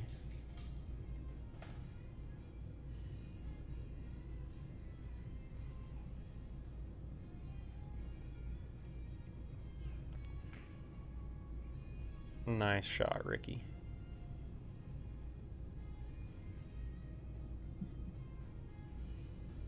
Didn't quite get the 1 rail out, but he did get the 2 ball to creep a little bit past the side pocket, so it's not just straight into the side.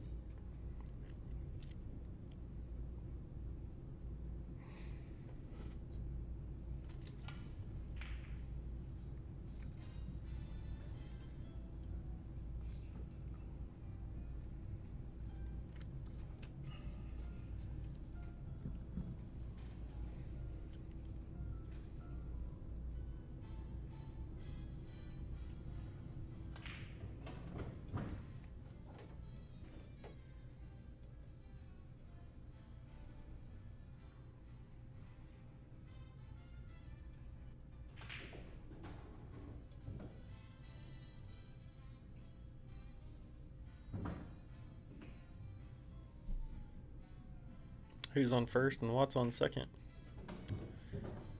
John Gorman's in first place with 40 points, and he's not been playing. He plays at home. We got Brett Snowden from St. Louis in second place. Trenton Boulding, who's only played one event, currently sitting in third. And Sam Waltz, 1 point behind him in fourth.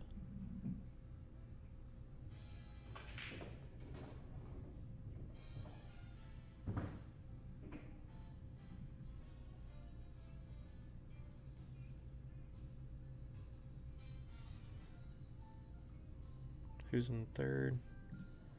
Let me take a look. D4.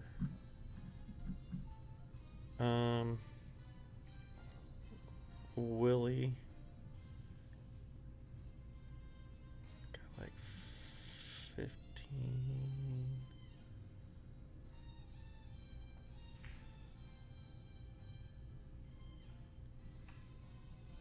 Willie's got 82. Willie's in second. He's getting ready to take over first place.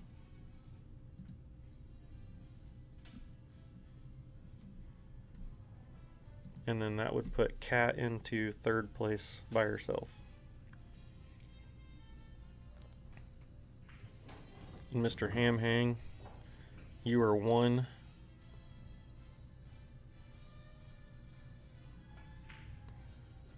or two battles out of the playoffs, because Mr. Random will not be able to make the playoffs.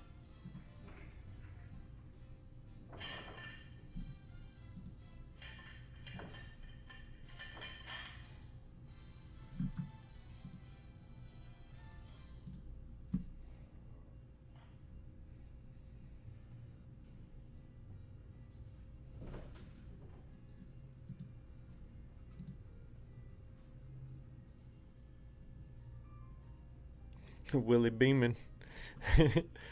Steamboat Willie.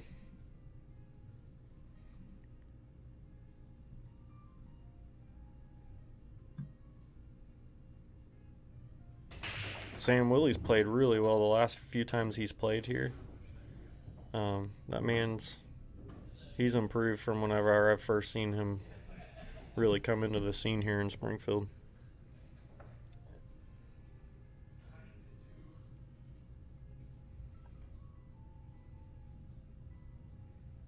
He's a force to be reckoned with in that Division 4. And his only loss he's had was to Brian Leeper, and really he can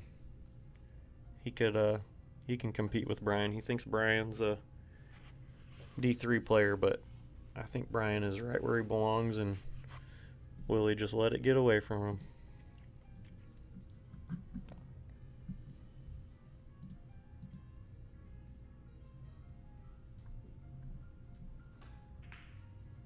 Nice shot. I was wondering if that would have... Oh, just give him the 3 ball.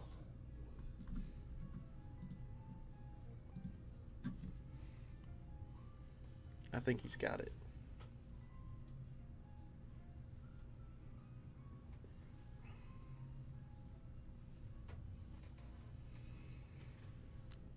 He'll also drop some pretty crazy safeties on you. You don't think anything about it, take him for granted. Next thing you know, he's got you locked up in jail. You shoot a silly shot and let off the pedal, and he's got you locked up, wishing you would have taken a little more time.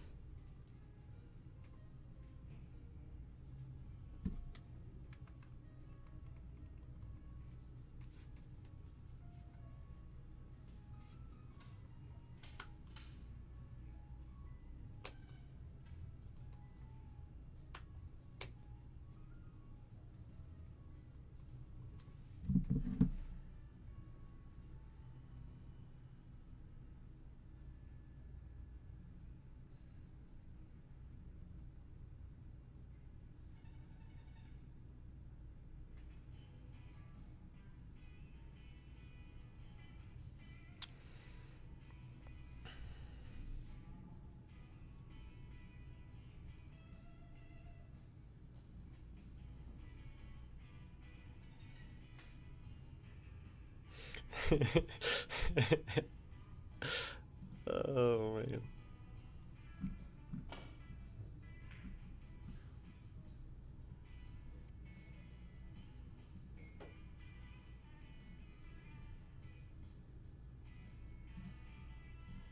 There's a storm a brewing.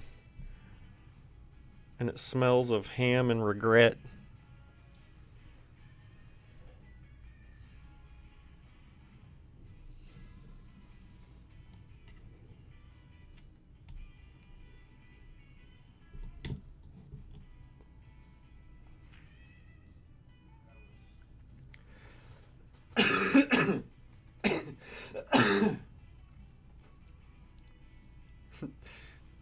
No regret, just fried ham. And it ain't that Canadian ham. Straight up American ham.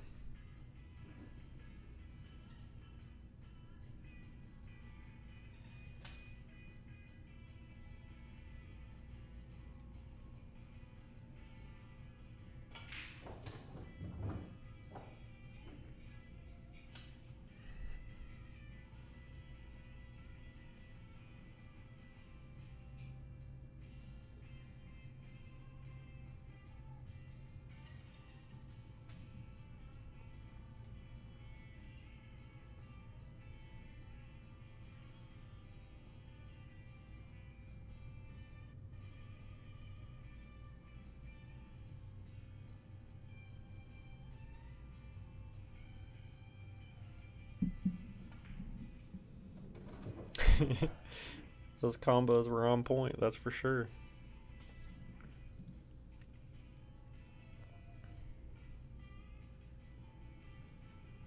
See, you got 15, so you should be...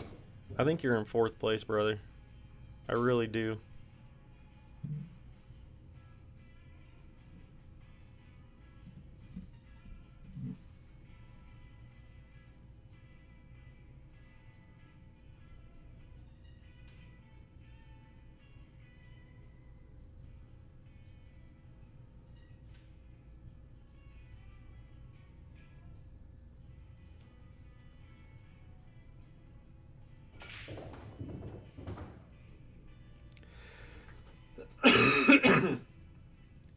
What a stroke there.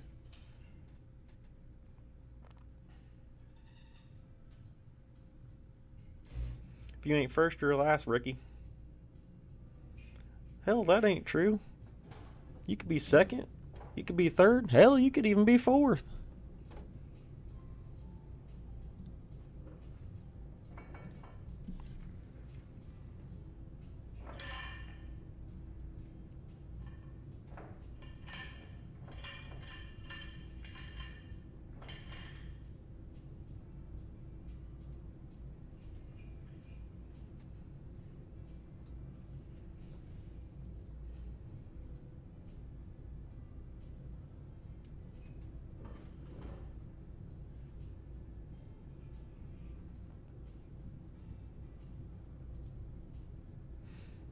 It just gets awkward from there, Santi.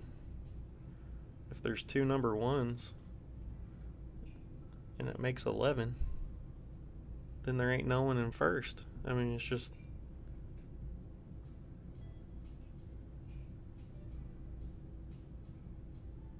Then you gotta play a game of real fisticuffs. What a break. It's gonna peek out. Come on out, 2-ball.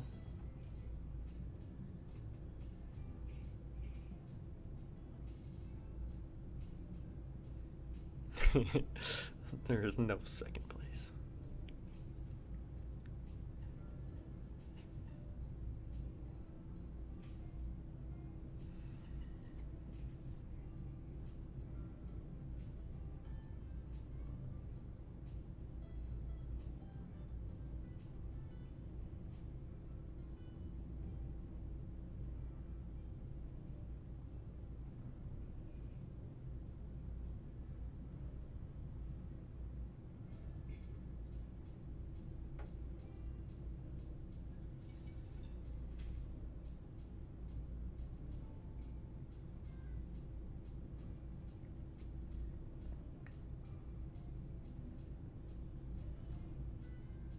My most favorite thing is going to 4-man tournaments, getting third place. I'm like, yeah, I got in third, so. 154. He had a McChicken on the way over here, Sam. And I can say that because I'm not too far, probably ahead of him on the weight there.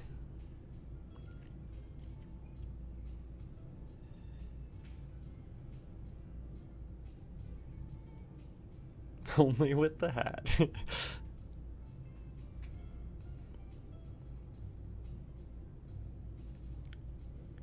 He sews some of those beans from the cornhole bags on the brim of his cap. That's what I do anyway.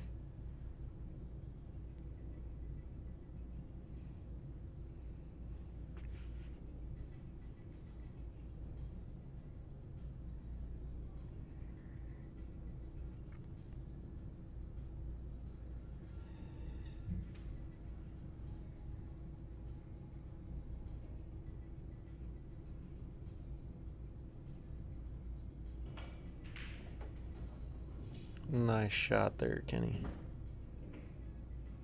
Buried in the pocket, in the corner. Pretty full top stroke there. Wraps around, gets some great shape on the 5. Well played. This man's come to play today.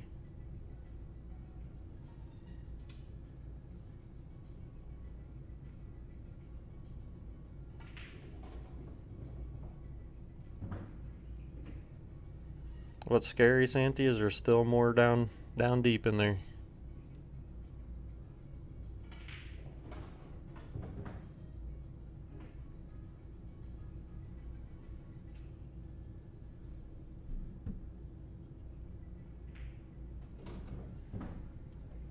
That was impressive.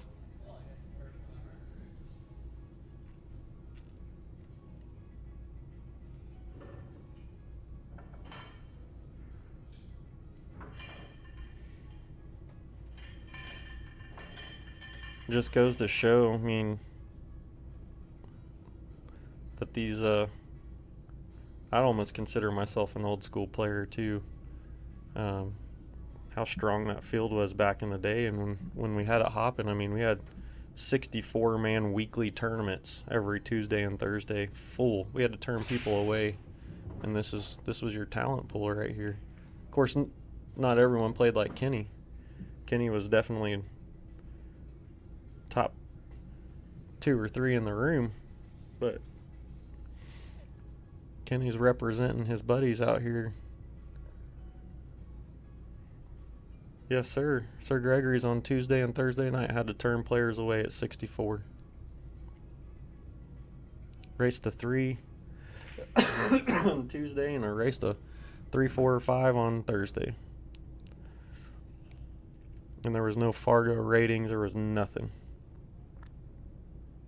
If you were a 4 or 5 on Thursday, you could not play on a Tuesday. Actually, you could be a 4 on Thursday and play on Tuesday. You just couldn't be a 5. I snuck that honor into my teens. Later into my teens.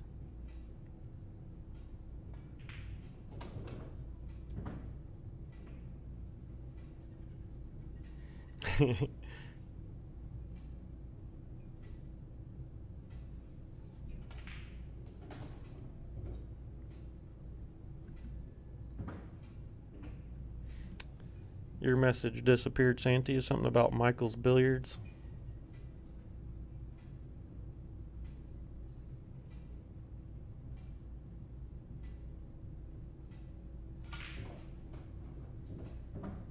He's letting it loose. He's starting to feel it, that's for sure.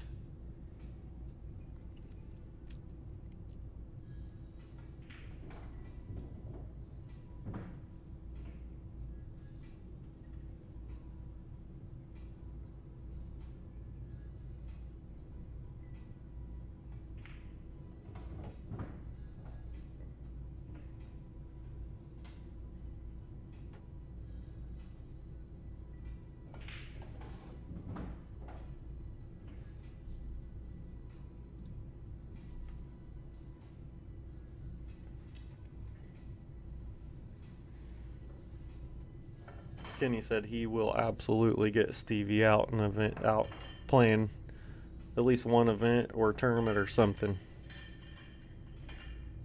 Said he doesn't know when, he doesn't know how, but he said he's going to make sure he pulls it off.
There it is. He's got the break. Oh, no, don't do it to him.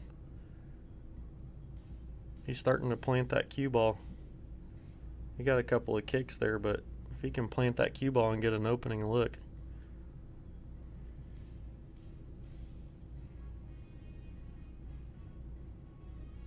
That's no joke, Sam.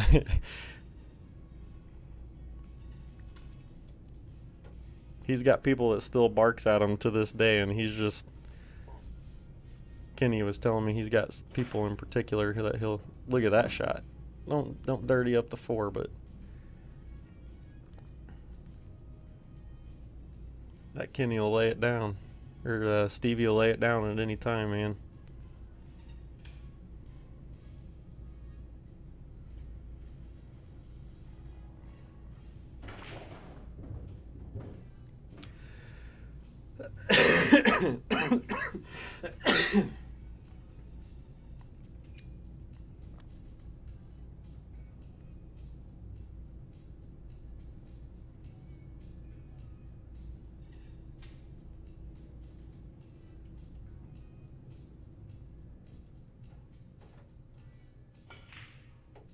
Look at this.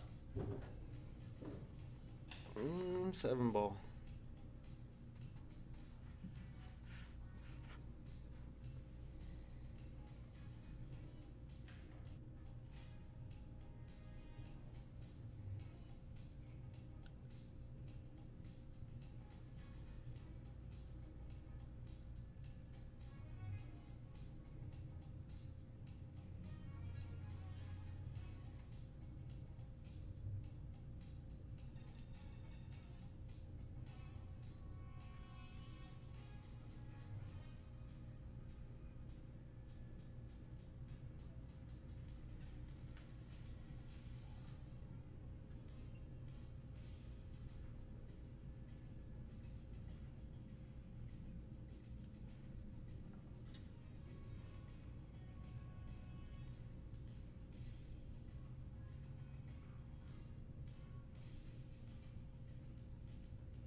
Oh, I feel like one of my favorite set of Gilberts is in the building.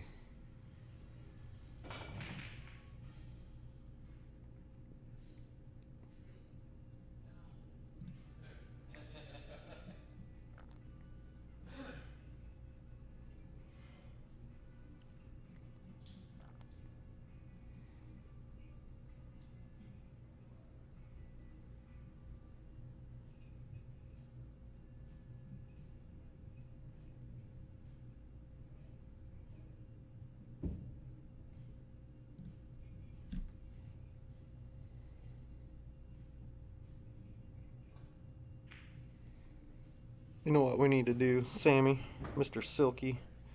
Let's get this lined up. Moscone style matchup. 5v5. Young Guns versus the Old Timers. Us old junior leaguers versus you old fellers. Think straight, one more break.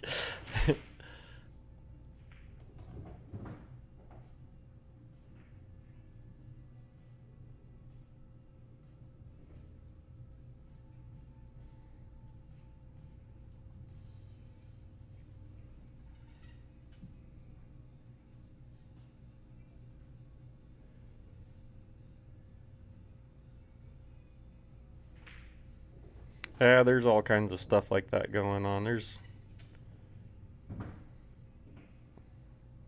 It's definitely a being in the bar room sport or whatever. It's just like no better time to move on sometimes, man.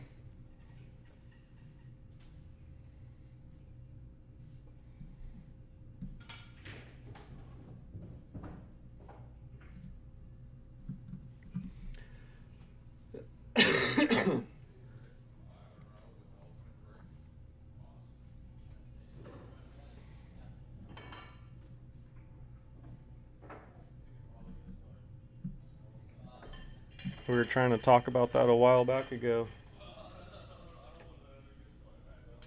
And we were thinking of the young gun crew. And we might even have to throw Mike S back in that on the young gun side, man. He hasn't put his sticks together in a long time either. He started to come out there for a little bit and just kind of fell off.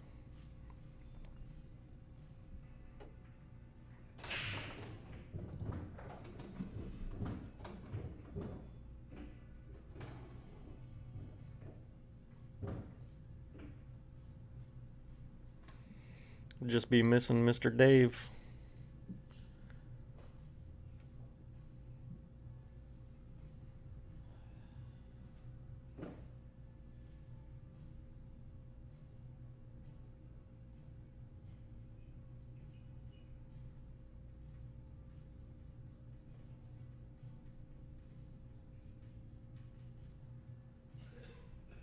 That'd still be a whole lot to buy it off for us young fellas, man.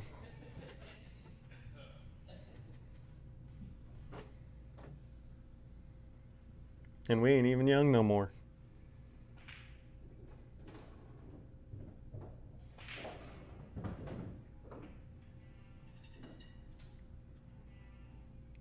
That's what made Dave so legendary, Danny. That man helps so many people out.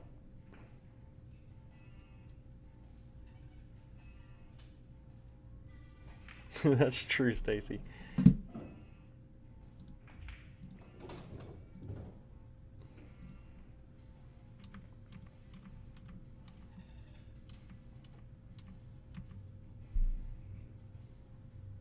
I'm thinking just more of the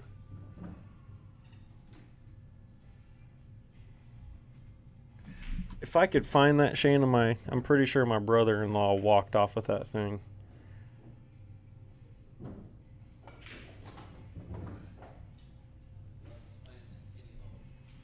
I would sport that thing in a heartbeat.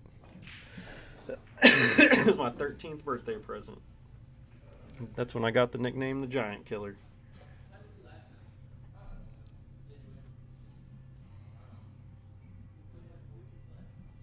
Yeah, I'm pretty sure it got turned into a work shirt. I may still have to have it recreated, though. There's no way I can't have that thing. I just remember Kenny getting his name put on there. Kid, I'm not getting on that shirt. He told me a couple times, and I finally got him on the shirt. He and I hadn't really played each other. He beat me the first time we played, and then the second time I finally got him and got him put on the shirt. He had me down 4-0, too. All right, well, I'm going to head us out for a quick little break. We got Mikey and Ricky both here. Let them hit some balls and get around. We might start it a little bit early. I'll take us to a short break and let y'all just hang out in the chat.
We are back.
Not sure what Mikey's actual Fargo is, and this one's on there. Puts him in the right division anyway, so whatever.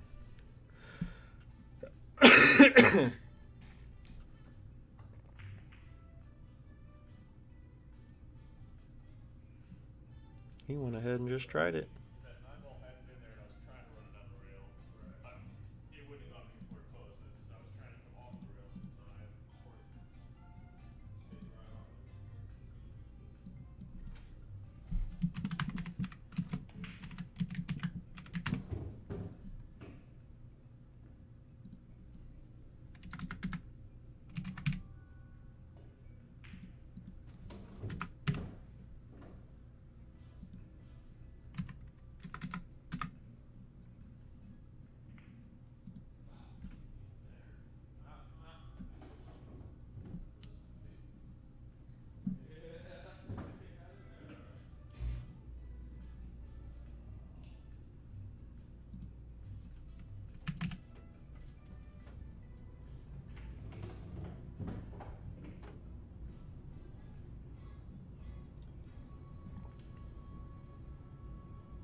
Trying to keep the coughing out of your ear as much as possible.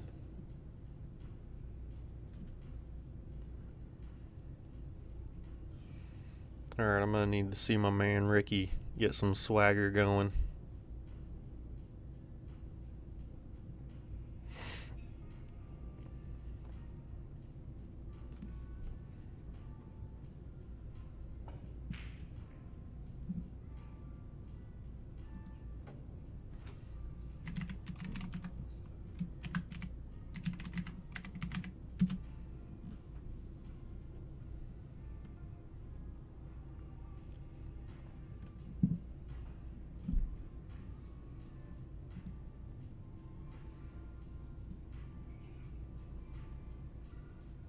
That might be one of Ricky's big things, is his confidence on the table. Like when he's got it, he's a heck of a player, I'm telling you.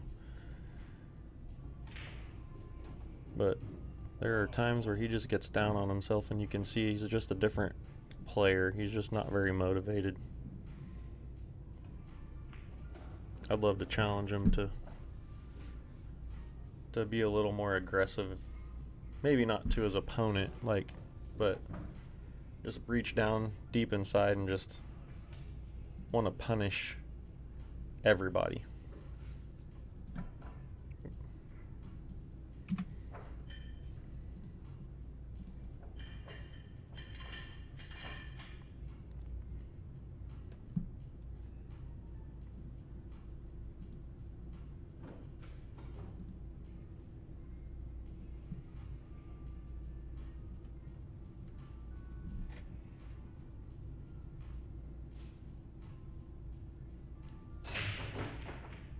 There you go.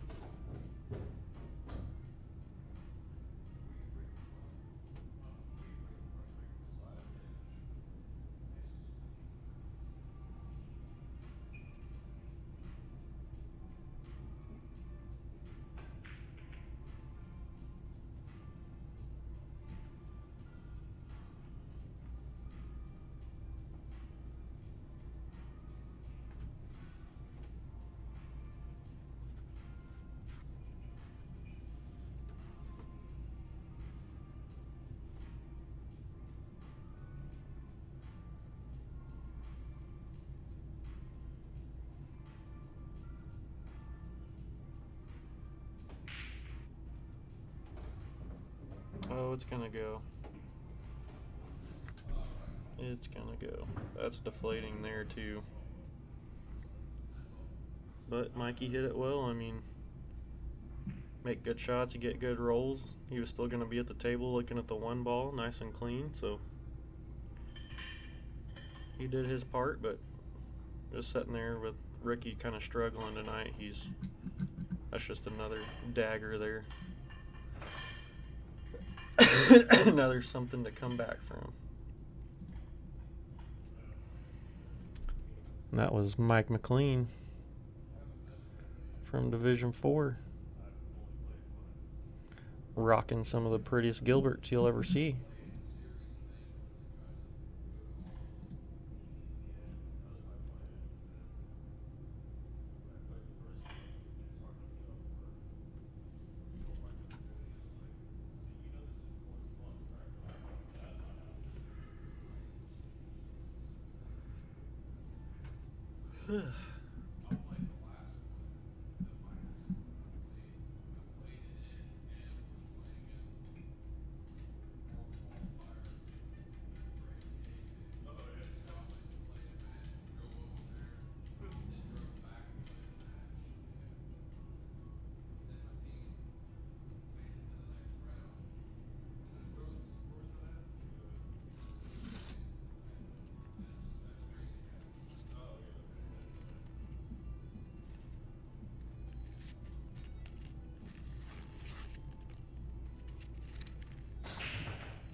We'll push out there by Ricky.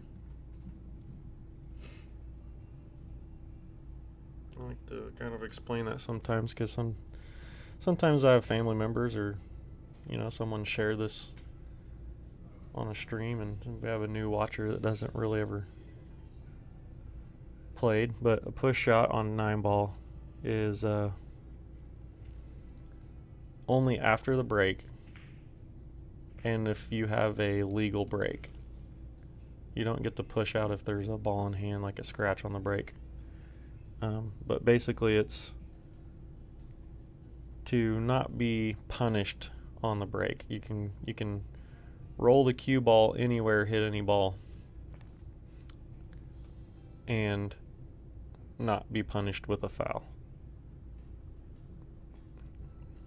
I think I covered it there. But basically you can just you're not going to have to make a good hit.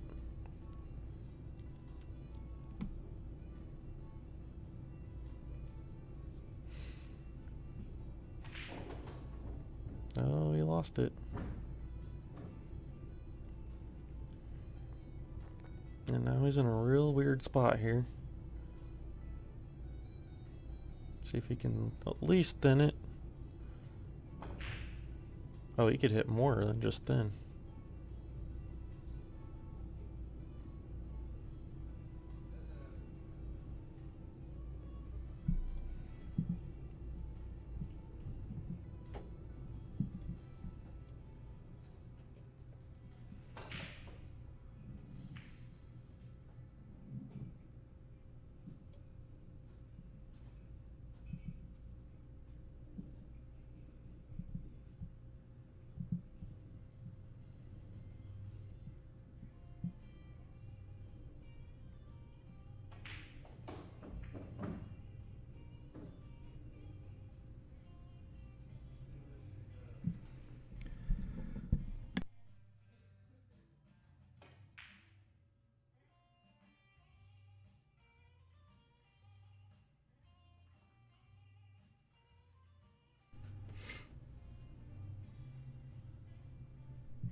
Oh, he's already here.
we're back. And now I've got Ken Agee here in the booth with me.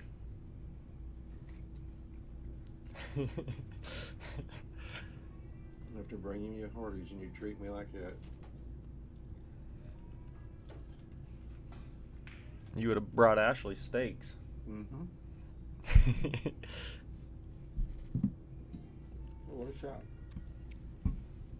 Oh, bummer.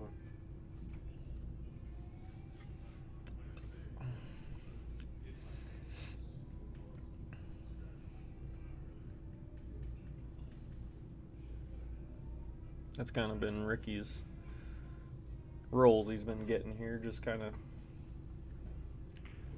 making it a little easier on the other guy.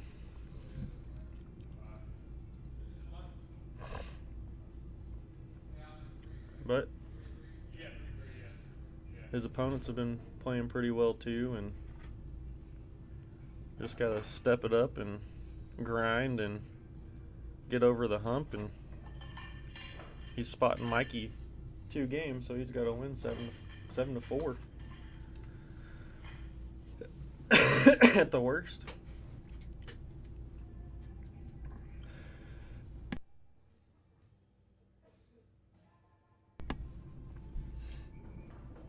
Here, I'll swap this around.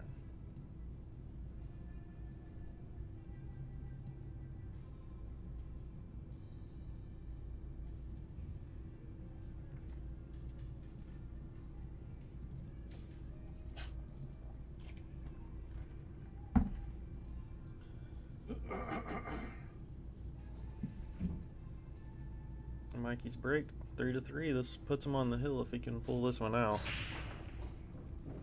Got the wing ball.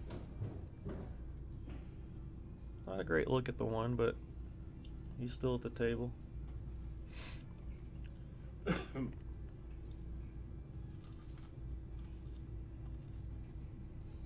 think I'd clip the right side of this one ball and send it about 2 or 3 rails. See, 1, 2, 3, 3 or 4 rails back behind that 6, where that 6, 2, 3, 4 was. Play a nice little safety there.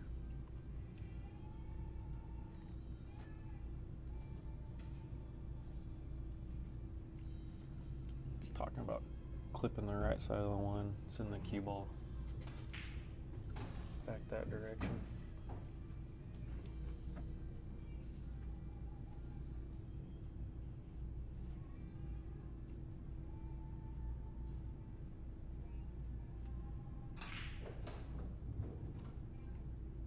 Put a good little stroke on it.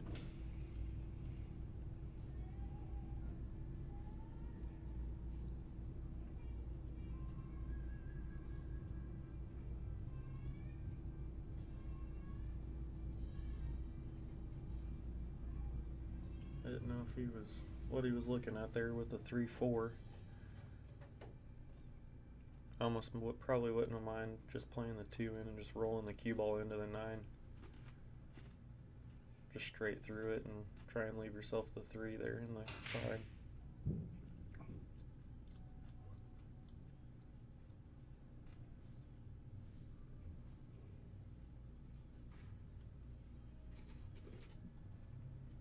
Mikey's got a pretty good safety he can play here. Just kind of bank the 3 ball out center-ish table and try and run the cue ball into the 4.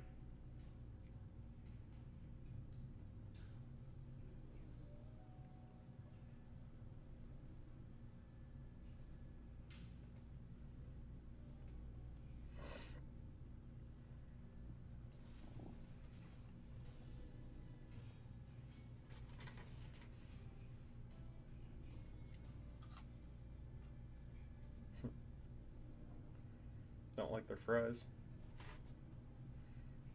I can't eat too many fries. I can't either. Oh, What a shot. Very nice shot, Ricky. No love. But you're alright. It's not too deep into the pocket. You can kick at this multiple ways, jump, whatever you feel like you need to do. I kind of like kicking the direction he's looking at here, just because the cue ball plays more friendly to get to the 5 from there. Yeah, I think you still have to worry about hitting ball first. Looked like you tried to hit a little bit of rail first and then get the momentum from the cue ball towards the 5, but which could have been fine. He just has to get a little deeper into the pocket.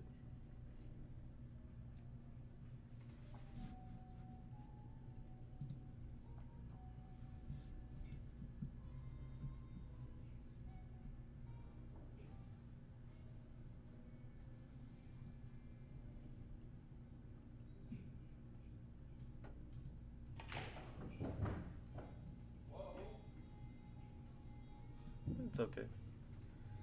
I like having angles to when you have to go back and forth across the table.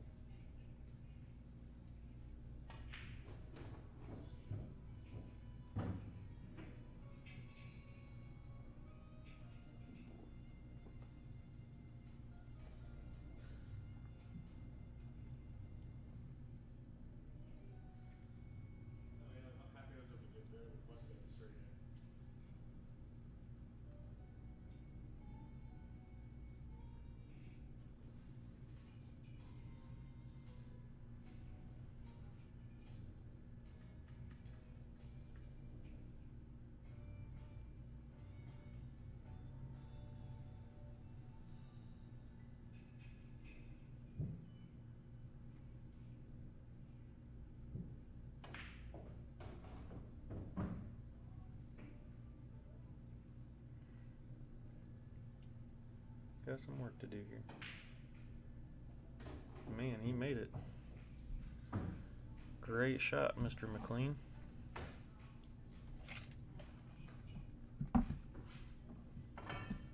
Ricky showing some frustration,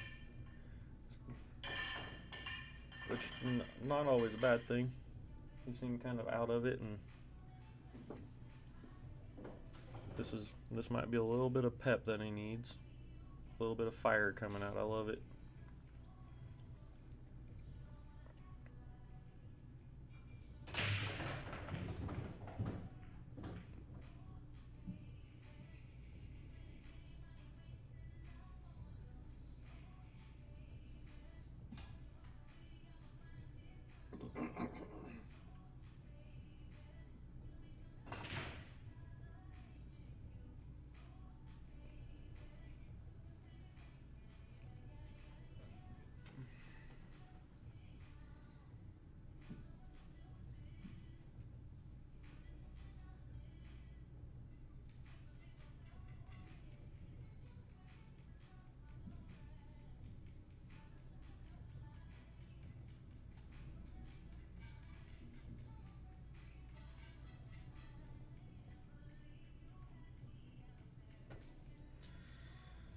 I am exhausted.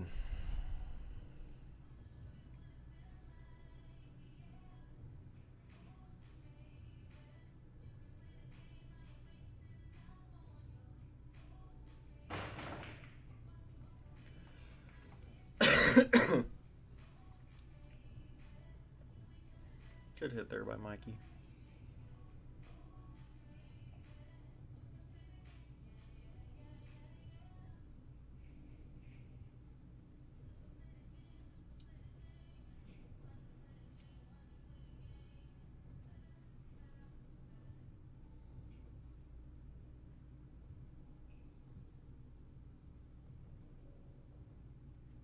All these cops come down and up here.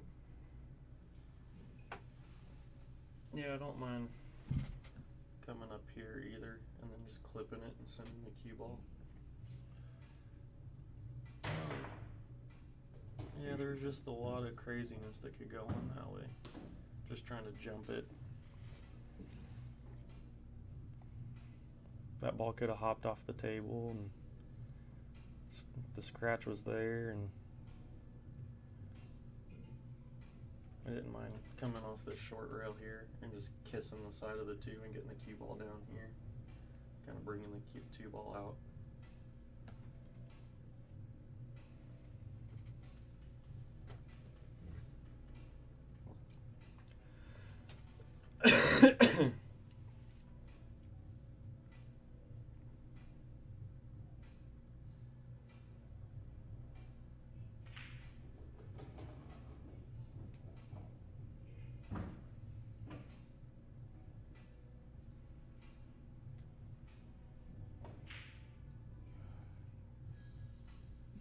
Just kind of rushed it.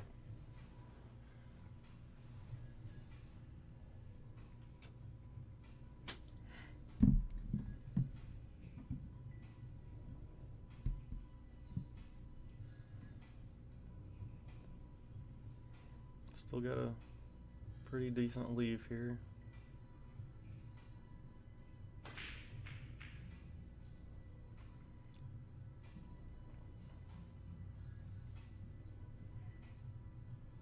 Another tough leave.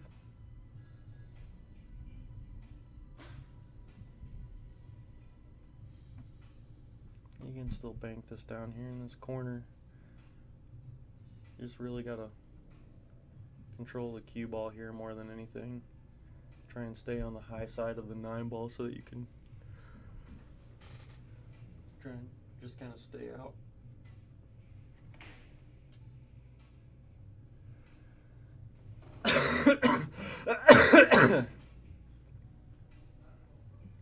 You still got some work to do. I wouldn't apologize too much there. I think the 6 can still go by that 7. 7, 8 there in the corner. You let it go.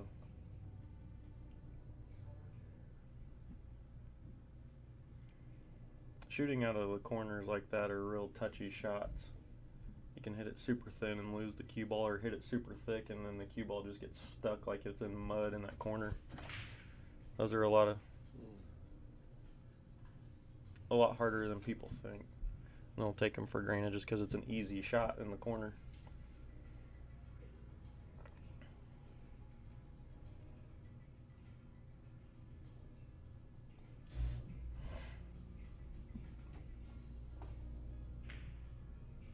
Nice shot, Ricky.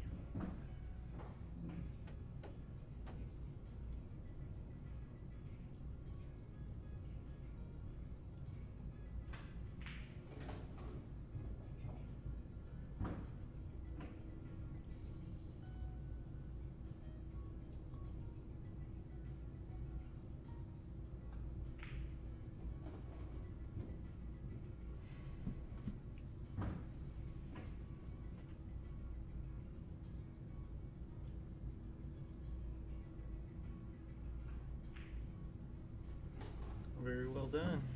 Nice out, sir.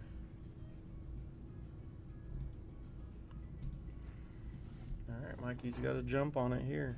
He's on the hill. He doesn't want Ricky to get any more momentum back.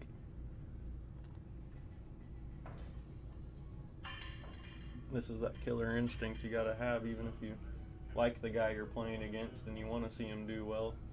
As a competitor and as a player, you kind of have to keep your foot down and punish him even more. It's a vicious thing, but it's part of the winning there.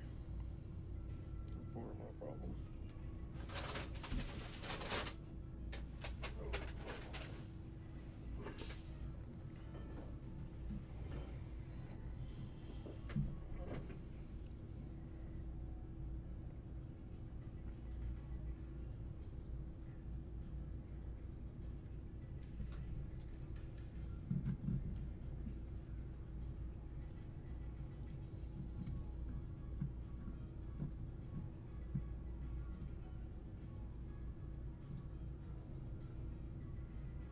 Got our event coming up.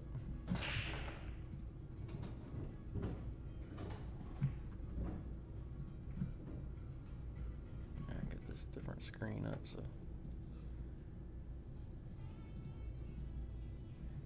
Got the Dave Haithman Memorial 9-ball open. That's following weekend. July 16th. Didn't hear our last tournament is.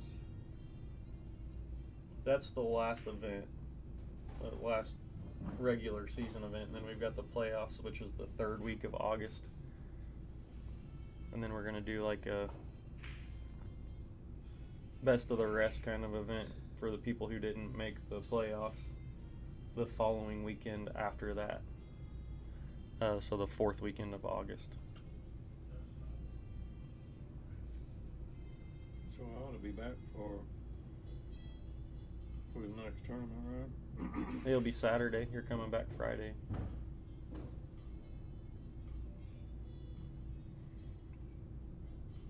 Have you?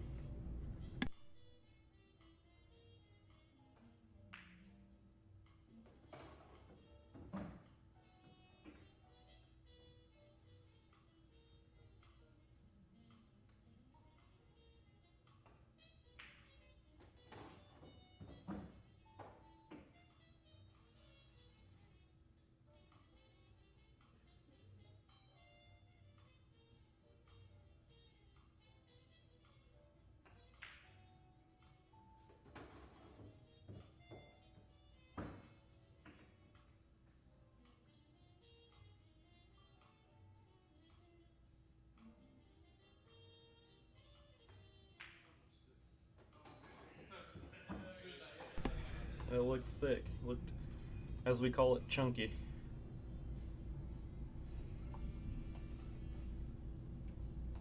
There it is. This is what I was saying about Mikey. Can't let Ricky get any more steam going.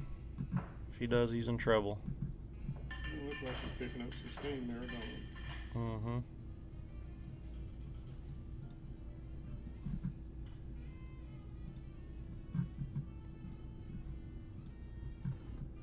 Actually, I can keep this on.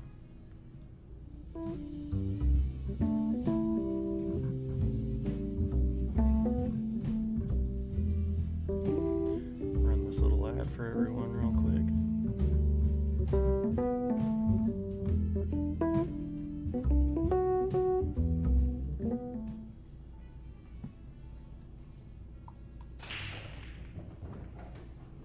There it is.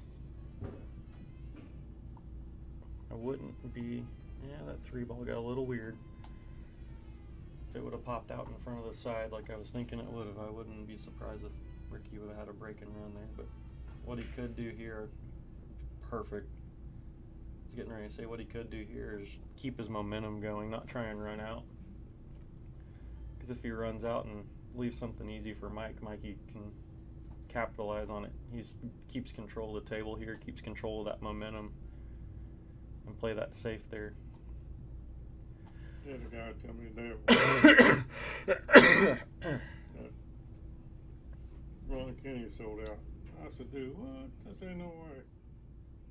Well, he did. He sold out of the food sandwich department. Oh, really? Yeah, everybody still got to pull. Yeah, the amusement side, yeah. Ron does a lot of different things. Yeah, he's Smart. been doing it for a while.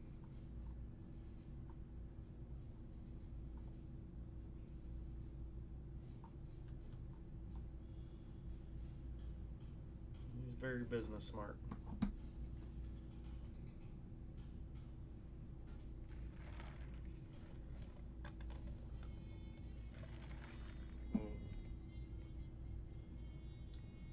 He's trying to float right between the 6 and the 7, I think. Oh no, he's gonna bump the 4 out.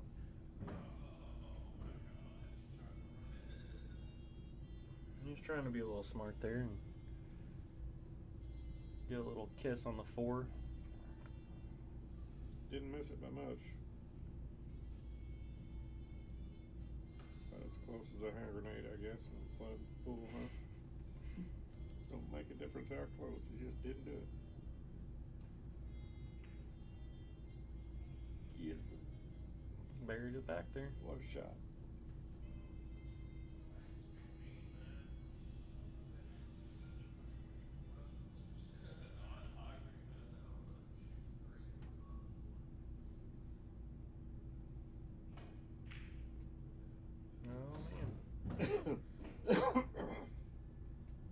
Sometimes your safeties don't have to be dead to where your opponent can't see anything. You just have to make him hit at it. And I think he's going to spin off this rail here and try and hit square into that 8-ball. Yeah, it's another safety.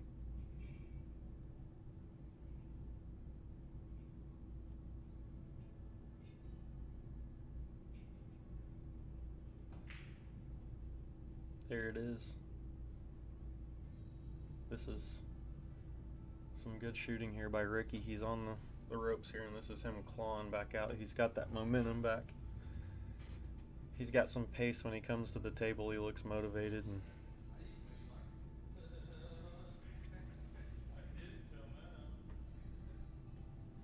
it's good to see.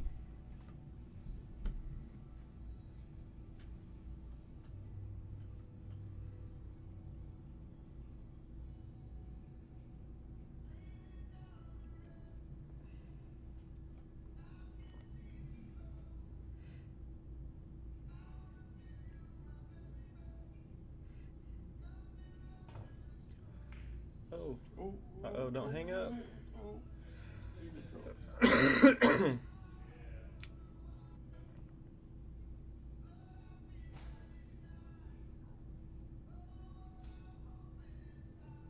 ball in hand there.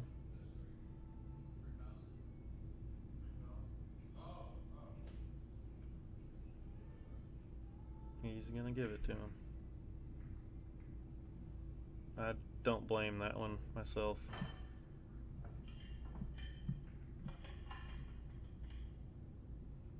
Alright, Hill. This is for all the marbles. Mikey, you've got the break here. You got to take advantage of it. Could do something just like Ricky did. Ricky had a tough shot right off the bat on the one. He could have went for it, could have made it, but he kept control of the table the whole time. He was the one playing the safeties and forcing Mikey to kick.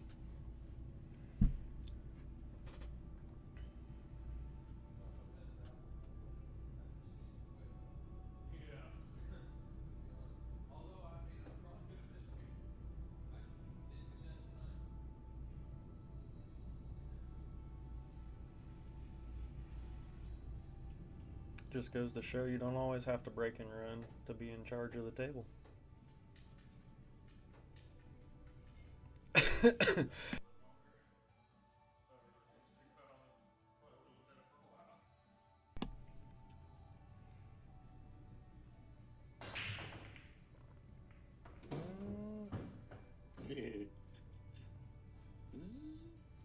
If it would have touched that rail at all, that spin would have just shot it straight in the, probably would have burned a hole in the back of the pocket.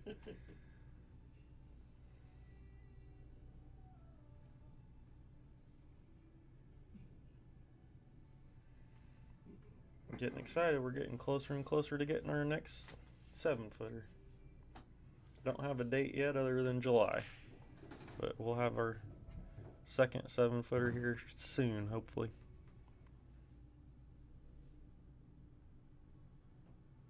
You plan on running 2 pit battles at a time, or 2 pit battles, or if someone wants to match up, or a tournament. Crazy Hats used to do tournaments on 2 tables. Mm-hmm. I remember that. We'll get some food and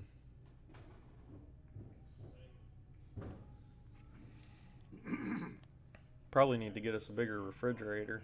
Yeah, you would have to. Get more people in here and get more drinks going, and maybe a freezer on one side and do some, like a microwave or something.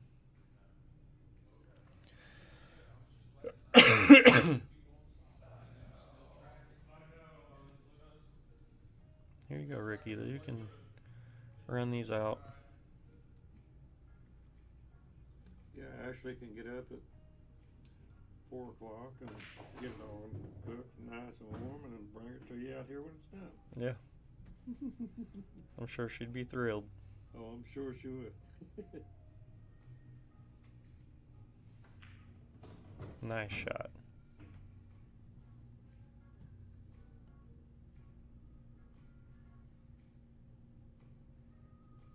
The 7 to the 8 is going to be pretty key. Like I was talking about earlier, those pocket balls in the pocket there, you can lose it real easy. Ricky seems like he's got a good touch on these balls, though. He hits balls out of the pocket corners really well. But now he's kind of dead straight here. He's got to have a nice stroke. Didn't get over far enough, did he? He can do it. Yeah, he got a good draw.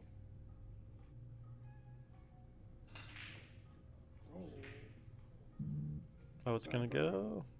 Nope. Here it is. It's tough, but Mikey can also handle this shot here. All you got to do is just worry about making this ball. I wouldn't even, I mean, I'd float it back and forth. You're not going to scratch on the side if you, I think he was scared of the scratch a little bit, but I don't think he had too much to worry about there.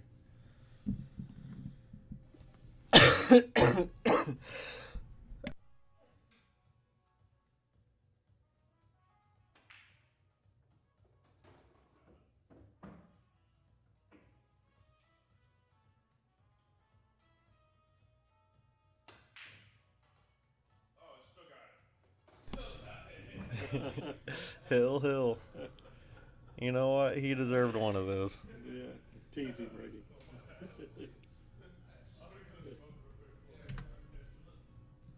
All right, they're going to take a quick little break. I'm going to put us on a commercial or two, and we'll be right back.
Oh well. I feel like I'm holding my own decent. That's all I can ask for. Yeah, you're doing good.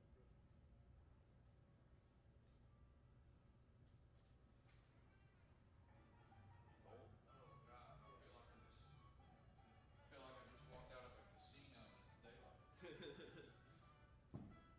about the way my table looks like at home. My bar box table. I have like the 3 light LEDs, like 7,000 luminance, so it's like, yeah. Yeah, these are 100 watt. These are. Yeah, they're bright as crap. That's what I need to put in mine. They're bright. I really want to get one of those the arena lights. Yeah, those look so cool. Oh, there's a couple. Yeah. When you get the other table, are you gonna have it this way too? Yeah, we'll have some like seating with a bunch of tables over there. Try and get some tournaments out of here. Like Crazy Ones had 2 7 days, and they had like tournaments. So we might do like a Saturday day or Sunday day tournament, and cook some food. Yeah, they ran that night tournament and ran 20 people in it all the time. Yeah. Yeah, we And had a it's all couple. about how fast you stay on them, Yeah. you know, whether it runs smooth or drags out. Yeah. Yeah, watch some motherfuckers out there going to smoke right before their matches, or Yeah. I'm gonna go to the gas station real quick. I'll be right back. And then 20 minutes later, show up and it's like, hey, your match has been up for 20 minutes, man. Alright, we ready to do this again? Yeah, I guess. Actually, that 9-ball shot was kind of a little, a little deflated.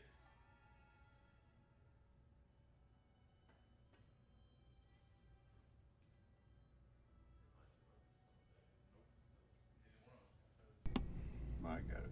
All right. Mr. McLean.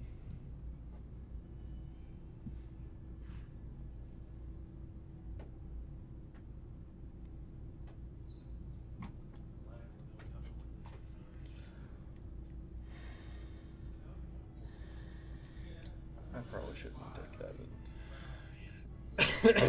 Just take mine once a day.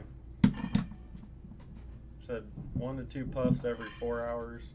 Said you can do it every 2 hours if you feel like you need it. You don't want to give me, so you do it once. He said, if you accidentally blow into it, because it's ventilated on the top, he said if you accidentally blow into it, so it's no good because you just blowed all that stuff out. Oh yeah. Yeah. And I think my first one, I'll have to read the book, but I had it upside down when I done it. I don't know if it fell out or.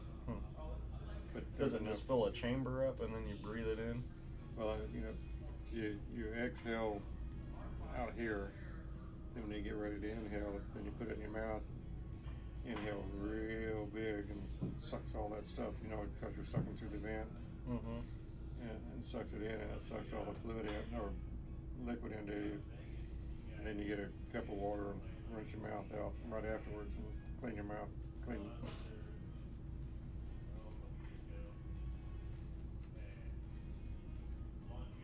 I was a little surprised that he said it. He felt there was something, but just didn't know what. Crap.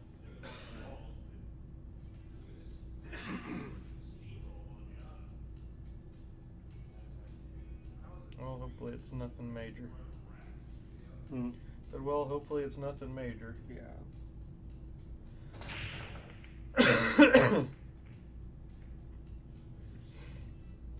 Go back to August the 16th.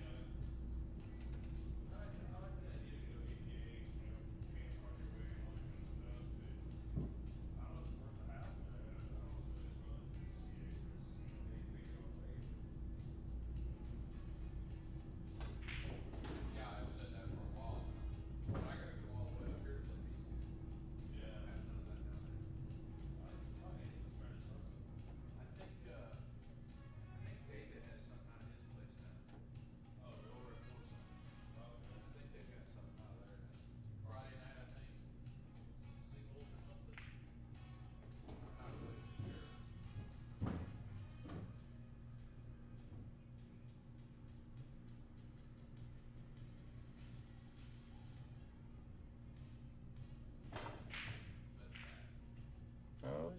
6 ball.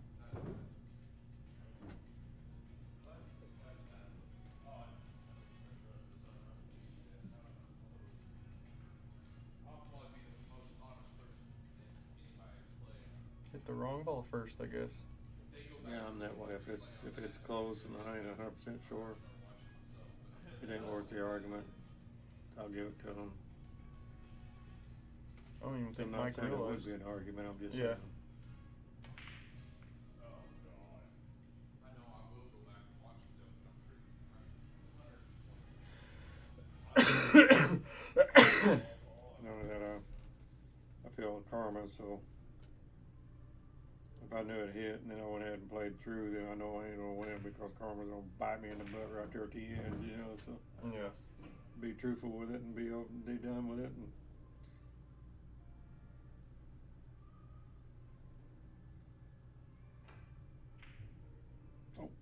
oh, nothing wonderful and no pocket there.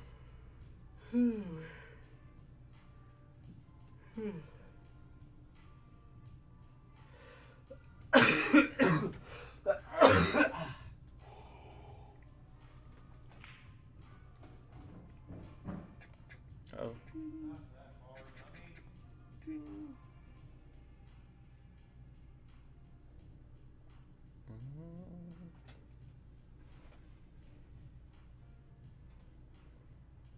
This one's here is pretty much about speed. Oh, yeah. Oh, what a shot. What in the world?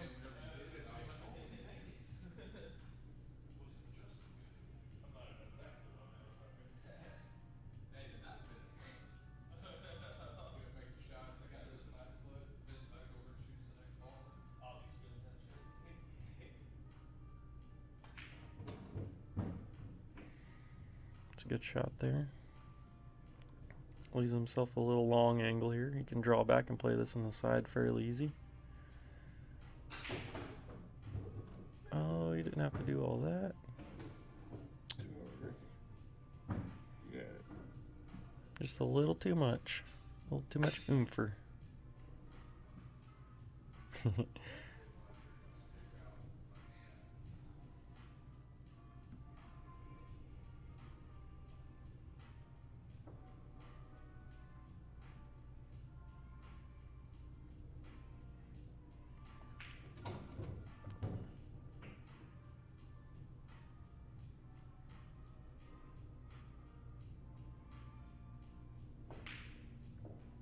Shot, Mikey.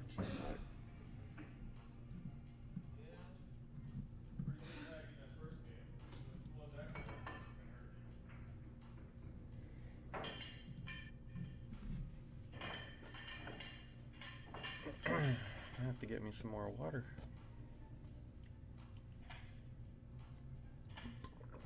Want water? Hmm? Want some water? No. I'm fine, thanks, man.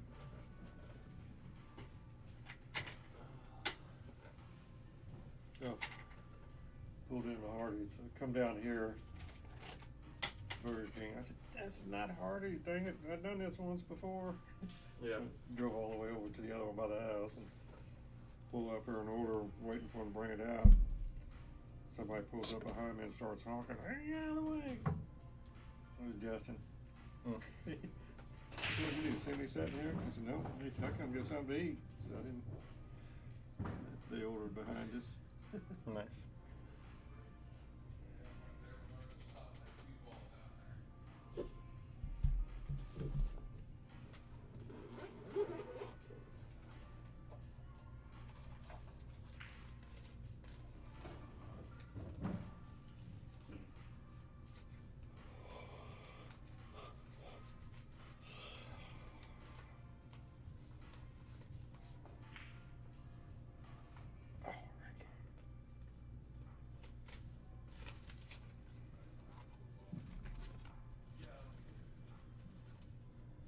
Need to get that song.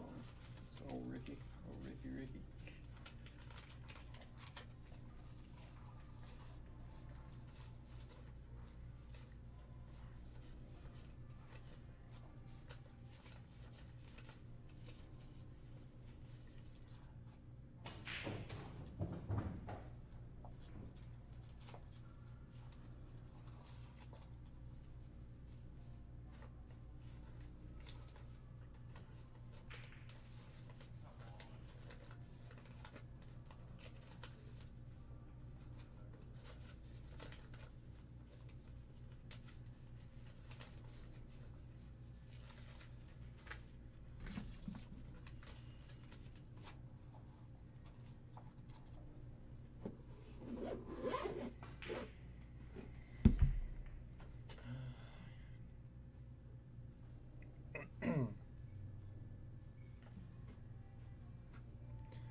Oh, I didn't even know you could I didn't think you'd put go by that in there. myself.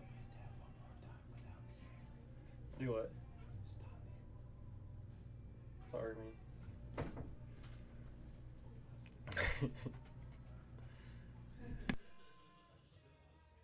You had to wear that mic picked up.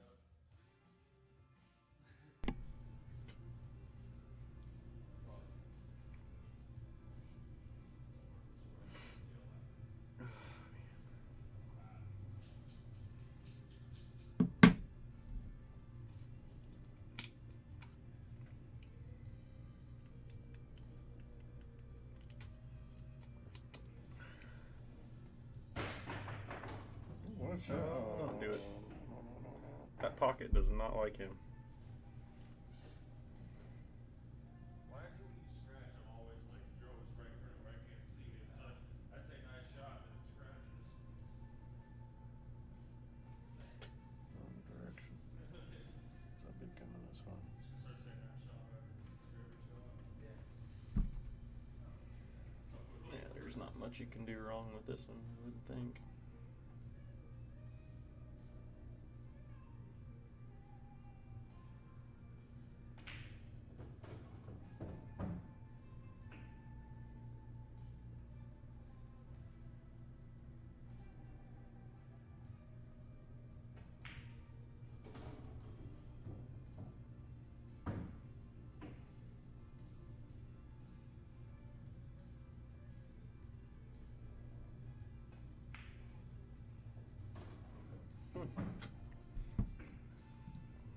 Keep us on the edge of our seat.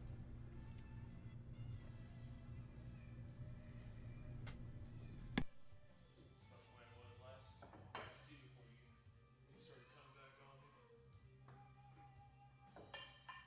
So let history repeat itself. I mean, you did win the last game. But,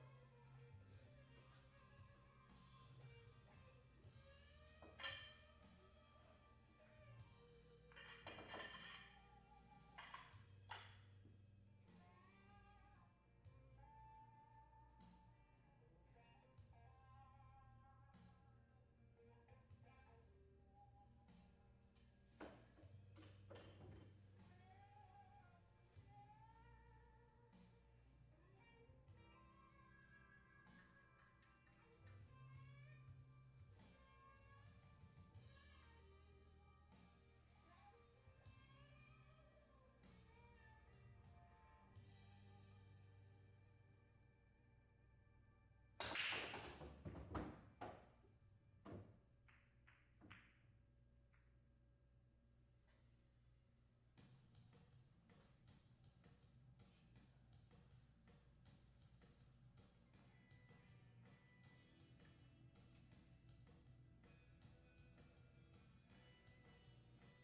good players, and you know. Watch it and learn something. Yeah.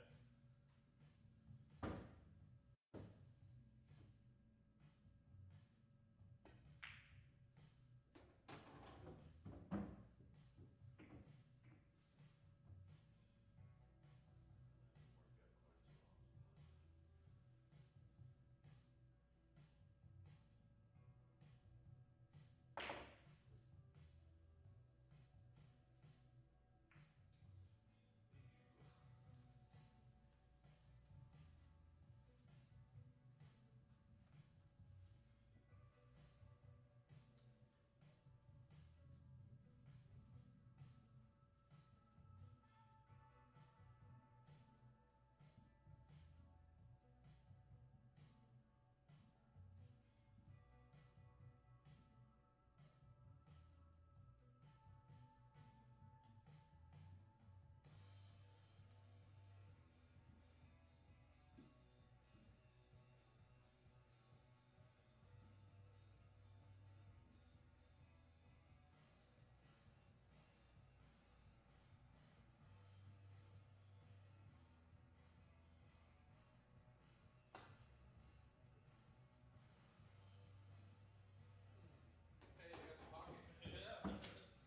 get 7 points back from